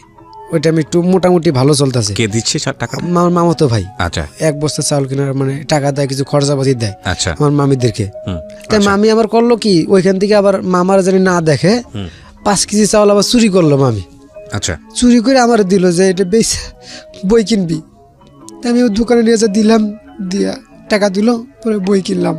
আসলেই যে তুই মাদ্রাসার থেকে দেও, অনেক কিছু ফ্যামিলির থেকে মাদ্রাসায় প্রয়োজন হয়, টাকা পয়সা বা এটা ওটা বিভিন্ন জিনিসপত্র প্রয়োজন হয়। জি। সেইটা দেবে কে এখন? সেটা দেওয়ার মতন আর কোনো লোকজন নাই। পরে মা করলো কি যে যাতে দুঃখ কষ্ট করে আমার কাছেই রাখে নিয়ে যায়। পরে মার যে সতীন আসলো, মা সতীনের ভাইয়ের মাদ্রাসা, সে সালাউদ্দিন কাদের নাম, সে ভালো একজন বক্তা, আমাদের উত্তরবঙ্গের ভালো একজন সে মানে বক্তা আর কি, মাহফিল করে ওয়াজ করে, ঠিক আছে। তে ওই মাদ্রাসায় নিয়ে দিল, ওখানে লজিন খাওয়াবে, লজিন ঠিক করে দিল আমার। মানে যে কোনো একটা বাসা থেকে পড়াতে হবে বাচ্চাদের, আর পাশাপাশি খাওয়ার ব্যবস্থা। এখানে একটা কথা বলি প্রিয় শ্রোতা, একটু ইন্টারাপ্ট করছি ওকে। আপনাদের সবার জন্য একটা গুড নিউজ। আমরা জানি যে ফেব্রুয়ারি মাস, এবং ফেব্রুয়ারি মাস হচ্ছে আসলে বইমেলার মাস। তো জীবন গল্পের একটা বই এবারের বইমেলায় আসছে, এবং আমি ফার্স্ট, যারা আজকে এই কথাগুলো শুনছেন তাদেরকে আমি ফার্স্ট অ্যানাউন্সমেন্ট করছি। ঢাকা এফএমের আসার পরে একেবারে বেস্ট কয়েকটা জীবন গল্প, প্রচারিত জীবন গল্প নিয়ে আমরা একটা বই বাজারে এনেছি, এবং বইটির খুব নামমাত্র মূল্য রাখা হয়েছে। আপনারা যারা বইমেলাতে আসবেন তারা তো বইটা কালেক্ট করতেই পারবেন, আমি দোকানের নাম্বার বলে দেব। কিন্তু যারা আসতে পারবেন না বা ঢাকা শহরে থাকার পরেও হয়তো বা পার্টিকুলারলি কুরিয়ারের মাধ্যমে আপনারা কালেক্ট করতে চান, তাদেরকে বলছি আমি অ্যানাউন্সমেন্ট করার সঙ্গে সঙ্গে আপনারা নাম্বারটা টুকে নেবেন। খুব সহজ একটা নাম্বার, 16297। আমি আবারও বলছি 16297, 16297। এটা হচ্ছে রকমারি.com-এর নাম্বার, এবং এই নাম্বারটিতে আপনি ফোন দিয়ে বলবেন আরজে কিবরিয়ার জীবন গল্প, আরজে কিবরিয়ার জীবন গল্প বইটি চাই। খুব নামমাত্র মূল্য, আমি যতদূর জানি যে 200 টাকা বইয়ের মূল্য, এবং এই টাকা দিয়েই আপনি রকমারি.com থেকে বইটি কালেক্ট করতে পারবেন। খুব অল্প সংখ্যক বই আমরা বাজারে নিয়ে আসছি। সো যারা অ্যানাউন্সমেন্টটি শুনলেন, যদি বইটি কালেক্ট করতে চান আগামী কালকের মধ্যে আপনারা অর্ডারটি দিয়ে দেবেন। হ্যাঁ বলেন। তারপরে ওই মাদ্রাসা খুব ভালো মাদ্রাসা ছিল, তো ওখানে আমার লজিনের ব্যবস্থা হয়, থাকা ওখানে হাফিজিয়া মাদ্রাসা যেটা। জি। তাই ওখানে আমি যাওয়ার পর আমার ওই মামাতো ভাই নিয়ে গেল আবার। আচ্ছা। ওই হাফিজটা ওখানে নিয়ে যা ভর্তি করে দিল। ভর্তি করে দেওয়ার পরে যা হইলো আর কি, আমার খাওয়ার জায়গাটা 2 জায়গায় হয়ে গেল। আচ্ছা। এক জায়গায় শুধু রাত্রেবেলা খাবো, আর মাদ্রাসায় যে খাদেম ছিল সেই খাদেমের বাসায় 2 বেলা খাবো, সকালে আর মাদ্রাসায় সকালে যেহেতু খায় না, সকালে নাস্তা খাইতে হয়। মানে আপনার খাওয়ার কষ্টটা তো দূর হলো, ওই সময় খাওয়ার কষ্টটা তো দূর হলো। মানে যে পান্তা ভাত খাওয়া, মরিচ খাওয়া, এগুলো তো থেকে তো একটু বের হয়ে যাচ্ছেন। মানে আপনি যখন বলছেন না, আমার নিজেরই মনে হচ্ছে যে খাদ্য কতটা ইম্পর্টেন্ট। আমি জীবনে কোনোদিন খাবারের কষ্ট পাইনি ভাই, সত্য কথা বলি। আমি খুব বড় লোকের পরিবারে বড় হয়েছি ঠিক তাও না, একটা গ্রামীণ নিম্ন মধ্যবিত্ত পরিবারে বড় হয়েছি। কিন্তু আলহামদুলিল্লাহ আমার বাবা মা আমাকে যেভাবে বড় করেছে রাজপুত্রের মতো বড় করেছে। আমিও খুব বেশি উচ্চাভিলাষী মানুষ না বা কখনোই ছিলাম না, বাবা মার সীমাবদ্ধতা বুঝতাম, কিন্তু খাবারের কষ্ট কখনো পাই নাই। আমি আমার মার কাছ থেকে শুনেছি তারা হয়তো খাবারের কষ্ট করেছে, বা গ্রামীণে আগে তো মানুষ অতটা বড় লোক ছিল না গ্রামে যারা বড় হয়েছে। কিন্তু আপনি যখন এই গল্পটা বলছেন না, আমি আপনার বলাতে আমি চোখের মতো দেখতে পেয়েছি জিনিসগুলো। তো যখন আপনি বলছেন যে আমার এক বাসায় লজিং থাকলাম, সকালবেলার খাবার ম্যানেজ হয়ে গেলো, রাতের বেলার খাবার ম্যানেজ হয়ে গেলো, আমার কাছে মনে হচ্ছে কি আমি হাঁপ ছেড়ে বাঁচতে পারছি। এবং বিলিভ মি, আজকের এই জীবন গল্প যারা শুনছে তাদের প্রত্যেকেরই মনে হয় এই অবস্থাটা। যারা খাবারের কষ্ট পেয়েছে তারা অনেক বেশি বুঝতে পারবে যে আজকের এই জীবন গল্পটা কি, কিন্তু যারা কখনো পায়নি তারাও কিছুটা হলেও বুঝতে পারবে। বলেন তারপরে আমার খাওয়ার ব্যবস্থাটা ওই জায়গায় 2 জায়গায় হলো আর কি। এক জায়গায় মাদ্রাসার সামনে একটা বাসা আছে, ওই জায়গায় রাত্রেবেলা খাবো। আর সকালে যেহেতু মাদ্রাসায় খাওয়া দাওয়া হয়, নাস্তা শুধু চিরামুড়ি এগুলাই মাদ্রাসায় এভেলেবেল চলে থাকে জিনিসগুলা। তাই আর দুপুরবেলা খাদেমের বাসায়, খাদেমের বাসায় যে খাবো, যে খাবারটা খাবো দুপুরে, খাদেমে খাওয়াবেন আমারে। মাদ্রাসার যে খাদেম আছে উনি খাওয়াবেন না, এটা খাওয়াবে হলো বাজারে এক লোক চাউল বেচে। আচ্ছা, সে আমার সপ্তাহে 2 কেজি করে চাউল দেবে। আচ্ছা, প্রতি বৃহস্পতিবার বিকালবেলা 2 কেজি চাউল দেবে। জি, ওই আমি চাউল আই না, ওই খাদেমের বাসায় দেবো, উনি আমার রান্না করে খাওয়াবে। আচ্ছা আচ্ছা। তে এইভাবে সিস্টেম হয়ে গেল। তে আমি লেখাপড়া করছি ক্লাস 2 পর্যন্ত। তো ওই মাদ্রাসায় ওই যেই রাত্রেবেলা যে বাসায় খাই, আমি ক্লাস 2 পর্যন্ত লেখাপড়া করছি। আর ওখানে যে বাচ্চাটা আছে আমার সমানেই, আমার চেয়ে একটু ছোট হবে, সেও ক্লাস 2-তে পড়ে। আমার ওই 2 ছাত্র পড়াইতে হবে। আচ্ছা, যাই হোক, এটা আমি কোনো ইয়া মনে করি না। আমার কপালটা এরকম, পড়াইতে হবে, লজিন খাওয়াইলে পড়াইতে হয়। আমার মাথার মধ্যে একটু মেমোরি আছে যে পড়াইতে হবে, স্বাভাবিক। তো বই নিয়ে বসে পড়াই, বাংলা যে আমার যেটুকু পারে অতটুকু পড়াই, ঠিক আছে, পড়াইতে থাকি। তে মাসখানিক দেওয়ার পরে সেই বাজারে যে চাউল দেয় 2 কেজি করে, সে চাউল দেওয়া বন্ধ করে দিল। ডাইরেক্ট বন্ধ করে না, আমার একদিন বললো কি আমি আর চাউল টাউল দিতে পারবো না, আমার ব্যবসায় লস হইতেছে, তুমি হুজুরে বইলে অন্য ব্যবস্থা করতে। তা আমার ভিতরে একটা সবসময় লজ্জা কাজ করতো। আমি হাজার না খেয়ে থাকলেও কারো কাছে চাইতাম না। আবার ছোট থাকা অবস্থায় এই জিনিসটা ছিল, শুধু একমাত্র নানির কাছে চাইতাম আমি খাবার। আচ্ছা, আর কারো কাছে চাইতাম না। তাই আমি আর হুজুরে বলি না। তা পরের বৃহস্পতিবারে আবার ব্যাগ নিয়ে যাই, যে চাউলের জন্য দাঁড়ায় থাকি। আবার বলে যে কি বাবা, তোমার না বলছি আমি চাউল দিতে পারবো না, তুমি আবার আইছো। আমি কই না, আমি কিছু বলি না, দাঁড়ায় থাকি। পরে আবার চাউল দেয়, দিয়ে কয় তুমি হুজুরে বলবা, যে ঠিক আছে। আবার হুজুরে বলবো, আবার কোন সামনে ঝামেলা ইয়া করতেছে, কই যাব, কি আসে বিষয়। তো এইভাবে চলতে থাকে। সারাদিন মাথায় শুধু একটা জিনিস চিন্তা করতে, যে খাবার কিভাবে ম্যানেজ হবে। হ্যাঁ, লেখাপড়াও ভালো ছিলাম আমি। পরে ওখান থেকে ওই খাবার ব্যবস্থা আর কি আবার সমস্যা হয়ে গেল। এক পর্যায়ে আমার আর ভাল লাগে না। আর যে রাত্রেবেলা যেখানে খাই ওখানেও খাওয়াইতে চায় না আর কি, কেমন করতেছে। পরে রাত্রেবেলা একদিন আমি আর ভাল লাগতেছে না, ঠিক আছে। তখন আমার মাথার ব্রেনটা কাজ করতেছে কি যে আমি কাজ করে খাবো, হোটেলে কাজ করবো। আমি কত ছোটো বলে আমার হোটেলে গ্লাস মিলাস ধোয়, ঠিক আছে, আমি গ্লাস ধুয়ে খাবো, ঠিক আছে। খাবারটা তো পাবো আমি ঠিক মতো, টাইম টু টাইম। পরে একদিন আমি পড়াইলাম মাদ্রাসার থেকে, ওখানে মাদ্রাসায় পড়াই আবার আনলে পরে কেউ যদি দিয়ে যায়, ওই ছাত্রটার করে কি প্রায় 10 কেজি 15 কেজি ওজনের একটা কাঠের গুড়ি পায়ের মধ্যে শিকল দিয়ে লাগানো হয়। ওই গুড়ি নিয়ে টয়লেটে যাইতে হবে, ওই গুড়ি নিয়ে নামাজ পড়তে হবে, ওই গুড়ি নিয়ে আবার ঘুমাইতে হবে। কেন? এটা সে মাদ্রাসার থেকে পলাই গেছে, শাস্তি তার। মাদ্রাসা খুবই ভালো ছিল একটা মাদ্রাসা, একদম ভালো একটা প্রতিষ্ঠান, আমি খারাপ বলবো না। ওই নিয়মটা থাকলেও মাদ্রাসায় খুবই ছাত্র ভালো, ভালো ভালো ছাত্র তৈরি হয়, বাইর হয়। আচ্ছা, ঠিক আছে। আমি ওইখান থেকে মাদ্রাসার থেকে পলাই গেলাম শরম লজ্জার জন্য। আমার খাবার জায়গা ঠিক হইতেছে না। ওখানে চলে মার কাছে গেলাম, মার কাছে বললাম যে মা এরকম ব্যাপার, আমি ওই মাদ্রাসায় পড়বো না। মাদ্রাসা থেকে পালিয়ে গেলেন? হ্যাঁ। আচ্ছা, এরকম ব্যাপার মা, আমার ভাল লাগে না, আমি এখন কাজ করে খামো। আমার মামাতো বাইরে খবর দেওয়া হইলো, ওই এখন দেখাশোনার কেউ নেই, আমার মা ওখানে মাদ্রাসায় নিয়ে আসতে পারবে না, সে অন্যজনের সংসার করে। এমনিই তো কত পদের কথা বলে, আমি গেলে পারি, বিভিন্ন কথাবার্তা শুরু হয়ে যায়। আমার মামাতো বাইরে খবর দেওয়া এসে পরে আমার ওই মাদ্রাসায় থাকতে বলে। আমি বললাম না ভাইয়া, আমি মাদ্রাসায় থাকবো না, অনেক বুঝায় বলে। সেই ক্ষেত্রে আমার ভাই আবার ওখান থেকে নিয়ে যায় আমার ভাইয়ের কাছে রাখে, মামাতো ভাইয়ের কাছে মাদ্রাসায় রাখার পরে মাদ্রাসায় আমার মামাতো ভাই আমার দায়িত্ব যখন নিছে, তখন সেই তো হিরো, সেই তো রাজা। আমার মাঝে মাঝে মারধর করতো খুব, কোন একটা ভুল। আপনি মাদ্রাসায় ব্যাক করেন নাই? না, ওই মাদ্রাসায় ব্যাক করিনি। পরে আমার মামাতো ভাই মাদ্রাসায় যাই। আচ্ছা আচ্ছা। কোন একটা দোষ পেলে আমার খুব মারে। এটা মায়ের কি গরুর মতন মারে, গরুরও এরকম মারে না আর কি। মায়ের একদম শরীর মল কালো বানায় ফেলায়, শরীর জখম একদম এরকম মারার পরে না লেখাপড়া করি, ওখানেও লজিং ঠিক করে দেয়, আমার খুব ভালো একটা লজিং ঠিক করে দেয়, একদম বাসার কাছে, পড়াইতে হয় না, সবাই ওরা শিক্ষিত ছিল, বড় বড় ছেলে 2টা ছিল, সবাই শিক্ষিত, আবার 2টা মেয়ে ছিল, 3টা মেয়ে ছিল, শিক্ষিত সবাই। আমার হুজুর হুজুর করে রাখতো, আমার খুব সম্মান করতো, আর ওখানে ভালো মন্দ খাবার দিত আমার। পরে মায়ের টাইরে আমার আর ভাল লাগে না, অস্বাভাবিক কিছু মারে অল্প কিছু ভুলের কারণে। তো একদিন আমারে বাড়ির ছুটিতে যাই, সেখানে আমার মামাতো ভাইও যায়, মানে আমার হুজুর যেটা বর্তমান হুজুর, মামাতো ভাইও যায়। তো আমার মামাতো ভাই ছোট একটা ছিল, ওর সঙ্গে আমি খেলাধুলা করতেছি, তো ওরা কি জানি এক পর্যায়ে করি আমি, ঠিক আছে। তারপরে আমার মামাতো ভাই আমারে বাইর হয়ে একটা লাঠি দিয়া আমার এই মামার বাড়ির সামনে একটা ছোট রাস্তা আছে, ওই রাস্তার মধ্যে ইচ্ছা মতন মারে, আমার গরুর মতন মারে, মোটা একটা লাঠি দিয়ে। সে মায়ের কি মানে এটা মানে মানুষরা এইভাবে মারে না আর কি, একটা চুরও এইভাবে মারে না, ঠিক আছে। আমার মামাতো ভাই শুধু চিল্লান দেয়, ছোটটা চিল্লান দেওয়ার কারণে আমার এই পরিমাণ মারে যে একটা মানে চুরি করলে যে মারে এইভাবে মারে না আর কি। মায়ের দেওয়ার পরে গ্রামের লোকজন যে আশেপাশে বাড়ি ছিল সবাই পালা হয়ে গেছে মায়ের দিকে। আর একটা কথাই বলে যে নানিটা মারা যাওয়ার পরে ছেলেটার এই অবস্থা হয়ে গেল, মানে সবাই বুঝতে পারে যে আসলে এতিম হয়েছে নানি মারা যাওয়ার পর। হ্যাঁ, যে বিভিন্ন রকম কথাবার্তা বলে যে নানিটা মারা যাওয়ার পরে আমার ছেলেটা আরো বেশি ইতিম হয়ে গেছে। তাই আমি শুনি ওগুলো, আমার আর ভালো, আমি ওখানে যাবো না মাদ্রাসায়। মাদ্রাসার ছুটি শেষ হলো, আমি এবার বীরবাগের ট্রেনে, পীরগাছা ট্রেন স্টেশন থেকে বীরবাগে আমি মাদ্রাসায় লেখাপড়া করতাম আমার মামাতো ভাইয়ের কাছে। সেই ট্রেনে উঠলাম, ওই ট্রেন আবার পীরগাছার থেকে বীরবাগ হয়ে রংপুর যায় আর কি, কাউনিয়া দিয়ে রংপুর যায় আর কি। আমার কাছে 5 টাকার মতো ছিল, না 10 টাকা ছিল, মামি দিছিল, মামি খুব ভালো ছিল। তা আমি 10 টাকা ওই মাদ্রাসায় কালেকশন করতাম, ও মোট মাঠে 10 টাকা ছিল আমার কাছে আর কি, শুধু 10 টাকা।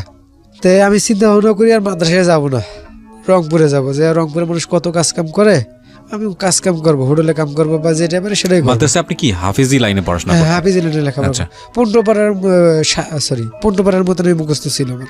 ওই পর্যন্ত 15 পারা মুখস্থ করে ফেলেছেন। হ্যাঁ। করার পরে আপনি সিদ্ধান্ত নিলেন এই অত্যাচারের কারণে যে না, আমার এবার খাবারের ব্যবস্থা করতে হবে, আমি কোথায় যাব? আমি রংপুরে চলে যাব, শহরের দিকে। গল্প এখানে একটু পজ নিচ্ছি প্রিয় শ্রোতা।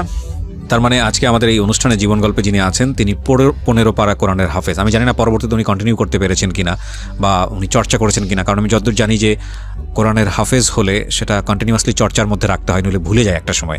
ঘুমানোর জন্য 5 টাকা নিত পার্টির মধ্যে, বালিশ টালিশ আর দিত না। আচ্ছা, ঠিক আছে। তে আমি তো খাই নাই, আমি কই যে আমি খাবো, তে আমার কাছে তো 5 টাকা আছে।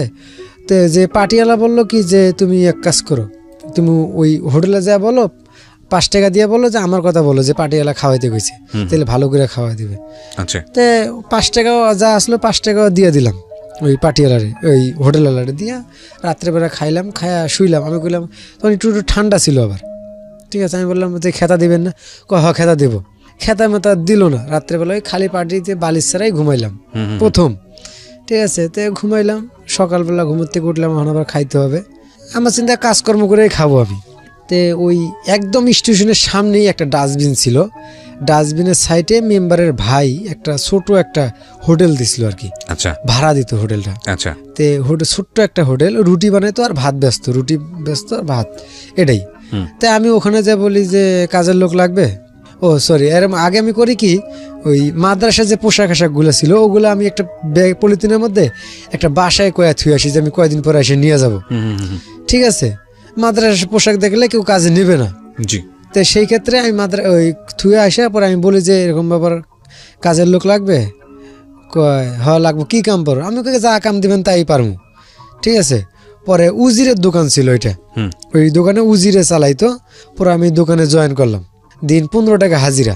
আচ্ছা, 15 টাকা হাজিরা, আর হইলো খাওয়ান দাওয়ান সব দেবে। তা আল্লাহর রহমত ভালোই, কিন্তু কোহেনে একটা জিনিস ছিল কি, ওই রান্না বান্না যাই হতো ওই কয়েল খড়িতে আর কি, মানে আমাদের দেশে রংপুরে কয়েল খুঁড়ে কয় গোল গোল, ঠিক আছে, ধানের তুষ দিয়ে গুঁড়া দিয়ে বানানো, যেটা বানানো হয়, ঠিক আছে। কিন্তু এটা খুব কালি হয়, ওই দোকানটাই একদম কালি। আচ্ছা, ঠিক আছে। আমার মানে আমি তো মোটামুটি ফর্সা মানুষ, ওই কাজ কাম করতে গোসল করার জায়গা নেই, টয়লেট করার জায়গা নেই ওখানে। আবার গোসল করতে হলে প্রায় ওই রংপুর স্টেশন ছাইরা প্রায় 1 কিলোমিটারের মতন দূরত্ব, আর বেশি হবে। একটা ফার্ম আছে একটা, ওই ফার্মের মাঝখানে একটা পুকুর আছে, ওখানে গোসল করার জায়গা আর কি। তে ওখানে গোসল করতে যাই, আমার শরীরের এমন কন্ডিশন, শরীর পুরো একদম কালি, পুরো শরীরে জামা কাপড় যা আছে সব কালি। তে আমি ওখানে প্রায় 3-4 মাস আমি একটানা কাজ করি, 3-4 মাস একটানা কাজ করি। ওখানে আমার পুরো শরীর মানে কালি কালি হয়ে গেছে আর কি।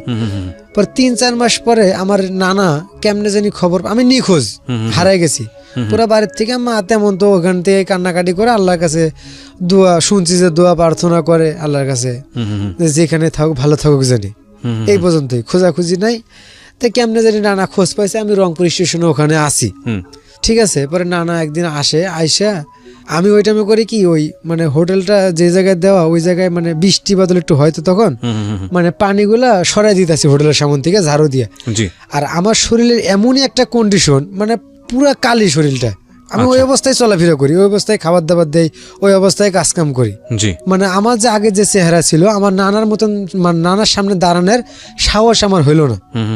পরে নানারে আমি এক পলক দেখছি, নানা আমার এক পলক দেখছে, দেখে আমি নানারে দেখে দৌড়।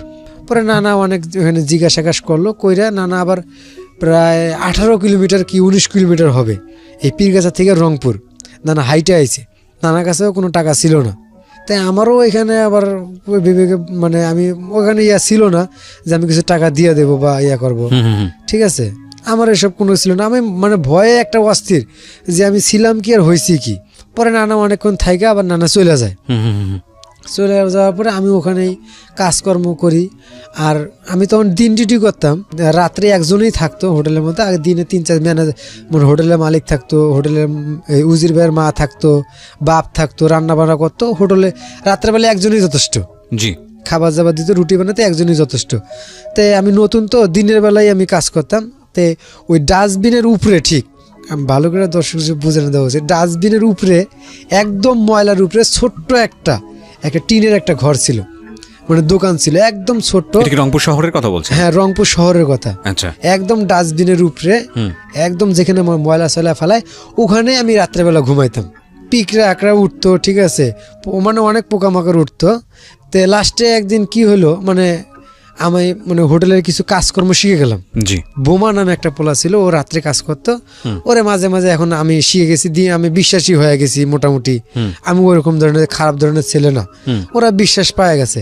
পরে আমার রাত্রে শিফটিতে দিল, রাতের শিফটিতে আমি রুটি বানাই, তখন রুটি বানানো মোটামুটি শিখে গেলাম। এখন দিনে তো ঘুমাইতে হবে, দিনে আবার ওই ডাস্টবিনের উপরে ঘুমানো সম্ভব না, মানুষের চিল্লা হাল্লা, তার পাশে মানে একটু দুর্গন্ধ বেশি ছড়ে, গরমের তাপটাও বেশি পড়ে আর কি। ওই ডাস্টবিনের উপরে টিনের মধ্যে ঘুমানো সম্ভব না, তারপরেও ঘুমাই, ঘুম আসে না। পরে রংপুর যে প্ল্যাটফর্ম আছে স্টেশন, একদম স্টেশনের সামনেই ঘটনাটা। পরে স্টেশনের মধ্যে যে মানে ঘুমাই, সকালবেলা যে ঘুমাই, শরীরের যে অবস্থা মানে টোকাই পোলা মানে সব বাজে অবস্থা আর কি। তাই ঘুমাই পুরা প্ল্যাটফর্মের মধ্যে, যে মানুষ যে বসার জন্য সিটগুলো থাকে, সিটগুলোর মধ্যে আমি বসে শুয়ে ঘুমাই। তো মানুষও করে কি, ওই পানির বোতল হাতে থাকে, আইনে দেয় শরীরের মধ্যে পানি ঢাইলা, এই জমিদারের বাচ্চা, মানুষ বইতে পারে না, তুই এনে ঘুমাই রইছস, ঠিক আছে। মনে মনে নিজের সান্ত্বনা দিতাম, ঠিক আছে তো বসার জায়গা, আমি এনে ঘুমাবো কে। তারপরে ঘুমাইতাম কই রংপুর স্টেশনের মানে বিপরীত সাইডে, মানে ওই যে তেল মানে অন্য তেলের যে কোম্পানিগুলো আছে, মালগাড়ির থেকে তেল আনলোড করে, ওই ফাঁকা জায়গা আছে, কিছু ঘাস মাস আছে, রোদ্রে শ্যামা পড়ে, দিনের বেলা ওখানেই ঘুমাইতাম। মানুষ আবার পায়খানাও করতো ওখানে রাত্রের বেলা, আমিও ওখানে পায়খানা করছি তখন। মানে ওই পায়খানা করার কোনো এরকম কোনো ইয়া না ছিল না আগে, পাবলিক টয়লেট ওখানে আগে এরকম সিস্টেম ছিল না, আমি ওখানে করতাম। তো ওখানে এক ফাঁকে ভালো একটা পরিষ্কার জায়গা দেখে নিয়ে ওই ঘুমাই পড়তাম, ঠিক আছে। বুঝতে পারছি, মানে খুব অবর্ণনীয় জীবন আর কি যেটাকে বলে। হ্যাঁ, তার পাশে এভাবে দিন যাইতেছে, পরে এভাবে ঘুম আর হয় না। তো এক পর্যায়ে আমার বললো কি, ওই উজির ভাই বললো যে তুই আমার বাড়ির যেয়ে ঘুমাবি। আমি আচ্ছা ঠিক আছে, ভাবিটাও ভালো ছিল। তো বাড়ির যাইতাম, ওর একটু দূর হইতো আর কি, হাইটে যে ঘুমাইতাম ওখানে। এর মাঝখানে আমি একটা কথা বলি, বাড়ি ঘর দিয়ে তো সবই ছাড়লাম, হোটেলের খাবার কিন্তু কার মানে ওরকম মায়ের হাতের রান্না বা নানির হাতের রান্না, মায়ের হাতের রান্নার মতো না। হোটেলের রান্না ভাজা আর ওই আটা দিয়ে ঝোল বানায় ব্যস্ত। আচ্ছা, এটা আমার মানে ভালো লাগতো না। তো ওই হোটেলে একটা মাছ রান্না করতো, কাজুলি মাছ নামে আমার দেশে পরিচিত, ঢাকায় সুরমা মাছ করে কয়। ওই মাছটা ভাজতো না, মানে রান্না করতো, মানে দেশের স্বাদ, মানে মায়ের হাতের স্বাদ বা বাড়ির মতো রান্না হইতো। আমি আবার ওই মাছটা আবার হোটেলে কাজ করতাম, ওই মাছটাই হোটেল থেকে কিনে খাইতাম আমার টাকা দিয়ে। যে আমি আমি খাইতাম আর এই কথা মনে করতাম যে আমি মায়ের হাতে রান্না খাইতেছি বা নানির হাতে রান্না খাইতেছি বা এরকম আর কি। যে হোটেলে কাজ করতেন ওই হোটেলের থেকে কিনে খেতে হতো? জি, ওই মাছটা শুধু মানে মাছটা ভাজতো না তো, মানে ভালোই লাগতো স্বাদটা আর কি। আর এই মাছটা আমার নানি খুব পছন্দ করতো, আচ্ছা। তো ওই মাছটা আমি কিনে খাইতাম আর মনে করতাম কি নানির সাথে খাইতেছি, এগুলো মনে করতাম। এই যে কল্পনাগুলো যখন শুরু আসলো তখন আমার রাত্রেবেলা ঘুম হইতো না। মানে একটু যখন কল্পনা বোঝা শুরু করলাম, এই পিছনের যে কল্পনাগুলো আগে কোনো কল্পনা করে নেই, খালি খাবো কেমনে এই চিন্তা। এখন খাওয়ার চিন্তা সব ঠিক আছে, এখন যে কল্পনা শুরু করলাম যে আমার মা কই, বাপ কই, নানি কই, আর আমি কই যাব এখন, কি করব এখন, তখন আর ঘুমাইতো না। তখন থেকেই আমি আবার শুরু করে দিলাম এই সিগারেটটা বয়া বয়া ওই যে ফার্মে যে ছিল ওখানে আবার ওই গোসল করতে যেতাম, অনেকে খাইতো, সিগারেট খাইলে একটু মাথা ঘুরতো, আবার মাথা ঘুরলে পরে না শুইলে একদম ঘুম ধরে যেত, ভালোই লাগতো। তো ওই পর্যায়ে ওইখান থেকে আমার বিড়ি টিড়ি সিগারেট মিগারেট স্মোকিং এগুলো খাওয়া শুরু করি, এভাবে চলতে থাকে। তারপরে একদিন ওই উজির ভাইয়ের বাড়িতে যাব ঘুমানোর জন্য, দিনের বেলা নাইট ডিউটি করে দিনের বেলা ঘুমাইতে যাব। তা আমার ওই যে কাগজ চোপড়গুলো ছিল এগুলো ইয়ার মধ্যে ছিল, ওই ডাস্টবিনের উপরে যে দোকানটা, একদম ডাস্টবিন কিন্তু ডাস্টবিনের ময়লা দিয়ে ভরা, তো ওখানে ওই দোকানটা ছিল, ওইটার উপরে মানে আমরা থাকতাম, কাগজ চোপড় ছিল। তো আমি কাগজ চোপড় নিয়ে কাগজ চোপড়ের কাপড় একটা চেঞ্জ করে আমি আবার গেছি উজির ভাইয়ের বারাসার দিকে যাব, ওইখানে যাই ঘুমাবো, গোসলটা করে একটা গামছা করে গোসল করে ঘুমাবো। তো যাওয়ার সময় ওই আমার প্যান্টের মধ্যে এমন মানে আমরা আপনার চিনেন না তা জানি না, মানে চামুকুন যাকে বলে। এটা কি জিনিস? চামুকুন শৈলের মানুষের শৈলের মধ্যে হয়, গরুর শৈলের মধ্যে হয়, একটা উকুন টাইপের আর কি। ঠিক আছে, মানে অনেক বড় একটা দলা, মানে লক্ষ লক্ষ। আপনার শরীরে উকুন? হ্যাঁ। আর প্যান্টের মধ্যে মানে কিভাবে জানি জন্ম নেয়, ওই ডাস্টবিনের উপর থেকে প্যান্টের উপরে আসে লক্ষ লক্ষ। তা আমি এক পর্যায়ে যাইতাছি, যাওয়ার পথে ওই প্যান্টটা পড়ছি, তো আমার শরীর মানে চুলকায় শেষ, পুরো শরীর আমার করে ধরছে এই চামুকুনটা আর কি। তো এক পর্যায়ে আমি টিকতে পারলাম না যে কি এদিকে আমার নিচের দিকে চুলকাইতেছে বেশি, যে কি আমার দেখতে হবে। সে একবার মোটামুটি আমার টয়লেটেরও চাপ আসে, তা আমি একটা খালি একটা জায়গায় যাই, ওখানে একটা ঝুট মেল মানে ঝুট পাট মানে আর কি ভাস করে বাঁধতো, বাইন্দে অন্য অন্য জায়গায় দিয়ে পাঠাইতো। তাই আমি ওখানে বসে টয়লেট করতে বসলাম দিনের বেলা, একটা ঝোপঝাড়ের মধ্যে টয়লেট করতে বসলাম। আর দেখি কি আমার প্যান্টের নিচে মানে খুলছি তো প্যান্টটা দেখা যায়, ওই জায়গার মধ্যে উকুনের ভরা, একদম চামুকুনে ভরা। হয়তো ঘেন্নার মতো একটা অনুভূতি আসছে প্রিয় শ্রোতা, এটা অস্বীকার করার কোনো উপায় নেই, কিন্তু পরিস্থিতি তাকে কতটা নির্মমতার জায়গায় নিয়ে গেছে দেখেন। এরকম মানুষ বিরল না, আমাদের ঢাকা শহরে অনেক মানুষ আছে ডাস্টবিনের পাশে পড়ে থাকে। আমরা এই যে অনুষ্ঠান শুনে কালকে যখন রাস্তায় হাঁটা শুরু করবো আমাদের চারপাশেই পড়বে, আমাদের ভিতরে কোনো অনুভূতি জাগে না। বিলিভ মি ওয়ান থিং, মানে আমার কাছে মনে হয় যে আমরা আসলে কোন একটা জড়তার মধ্যে থাকি। একটু যদি মনটা নরম করি, যদি ভাবি যে আল্লাহ তো আমাকে ওই জায়গাটাও রাখতে পারতো, ও আজকে যে জায়গাটায় আছে সেখানে তো আমিও থাকতে পারতাম। কিংবা যে ছোট বাচ্চাটা আপনার কাছে হাত পাততেছে, কী এমন হবে ওকে যদি আপনি 100 টাকা পকেট থেকে বের করে দেন, আপনি গরিব হয়ে যাবেন? আপনার তো অনেক আছে। কী এমন হবে যদি আপনি ওকে একটা ভালো কিছু একটা কিনে দেন? আপনার ওই সময়টা মনে হতে পারে আরে ওরা তো ব্যবসা করে, এরা তো পয়সা টয়সা নিয়ে বাড়ি থেকে বাড়ি করতেছে, গাড়ি করতেছে। আজ পর্যন্ত মানুষের কাছে হাত পেতে কেউ কোটিপতি হয়েছে? তাহলে এই মানুষগুলোকে আপনার দিতে সমস্যা কোথায়? কিংবা সেও যদি হয়েও থাকে, আপনি যদি ধর্মীয় দৃষ্টিকোণ থেকে দেখেন, আপনি যাকে গরিব মনে করে দিলেন সেটা তো সব হবেই, সে যদি আপনার সঙ্গে চিট করে থাকে সেটা তার সমস্যা। তো তাহলে দেওয়ার জন্য কত রকমের চিন্তাভাবনা আছে, পজিটিভ চিন্তাভাবনা। ভাই, কেউ বড়লোক হয় না। আপনার মনে হতে পারে নেশা করে, আপনার মনে হতে পারে সে উল্টাপাল্টা করবে আপনার টাকা দিয়ে, আপনার মনে হতে পারে এটা করতে পারে, তাহলে তো আপনি কাউকেই সাহায্য করবেন না। ঠিক আছে, নেশা করলে আপনি তাহলে এনশিওর করেন যে ঠিক আছে আপনার টাকাটা প্রপারলি সে ইউজ করবে, কিন্তু আপনি দান করা থেকে তো বিরত থাকতে পারবেন না। তারপরে ওই পোকাগুলো এখন তো সরলে ফালানো সম্ভব না। পরে ওই অবস্থায় যাই হোক ওই বাসায় চলে গেলাম, যে মুখ গোসল করলাম, মোটামুটি গোসল করার পরে একটু ফ্রেশ ট্রেশ হয়ে শোবো, মানে পুরো শরীরে ওই উকুনগুলো আর কি পরার মতো না, কিন্তু ওগুলো শরীর থেকে পড়বে না, চামুকুন জায়গায় বলে, মানে ছোট ছোট একদম ছোট ছোট হয়, লেগে থাকে। হ্যাঁ, তাই আমি মানে খাটের মধ্যে সাইডে আরেকটা পুরানো চৌকি আছে, ওখানে ঘুমাবো। তো বইছি, চুলকাইতেছে, তো চিরুনি নিয়ে মাথাটা আশ্রিতেছি না, একদম চিরুনির মধ্যে অনেকগুলো উকুন হয়ে গেছে। তো ওই ভাবি আবার দেখছে, দেখার পরে আমার ছিচাক্কা দিতেছে, কয় তুই আজকের পর থেকে আর আসবি না, এখানে ঘুমাবি না, তো শরীরে চামুকুন দিয়ে ভরা, আমার পোলাপানে আর ঘুমাইতে পারবো না, লাস্টে আমার পোলাপানের মধ্যেও এগুলো হবে। এটাই স্বাভাবিক, এটাই কোয়া স্বাভাবিক। আমি তাই মনে করলাম। মনে করার পরে আমি ওখান থেকে আর পরের দিন থেকে যাই না। মানে যতটুকু একটু ঘুমানোর জায়গা হয়েছিল সেটাও নষ্ট হয়ে গেল। পরে ওই ডাস্টবিনের উপরে ঘুমাই, ওই রেল স্টেশনে ঘুমাই, এভাবে ঘুমাইতে ঘুমাইতে থাকি। তো রংপুরে আর ভাল লাগে না যে ঢাকায় যাব, ঢাকায় যায় মানুষ কত কি করে। ঠিক আছে, ঢাকায় যায় দেখি, ঢাকায় যায় আমি কি করতে পারি, ঢাকায় ভালো ভালো হোটেল আছে। আমার কাছে প্রায় 100 টাকার মতো ছিল।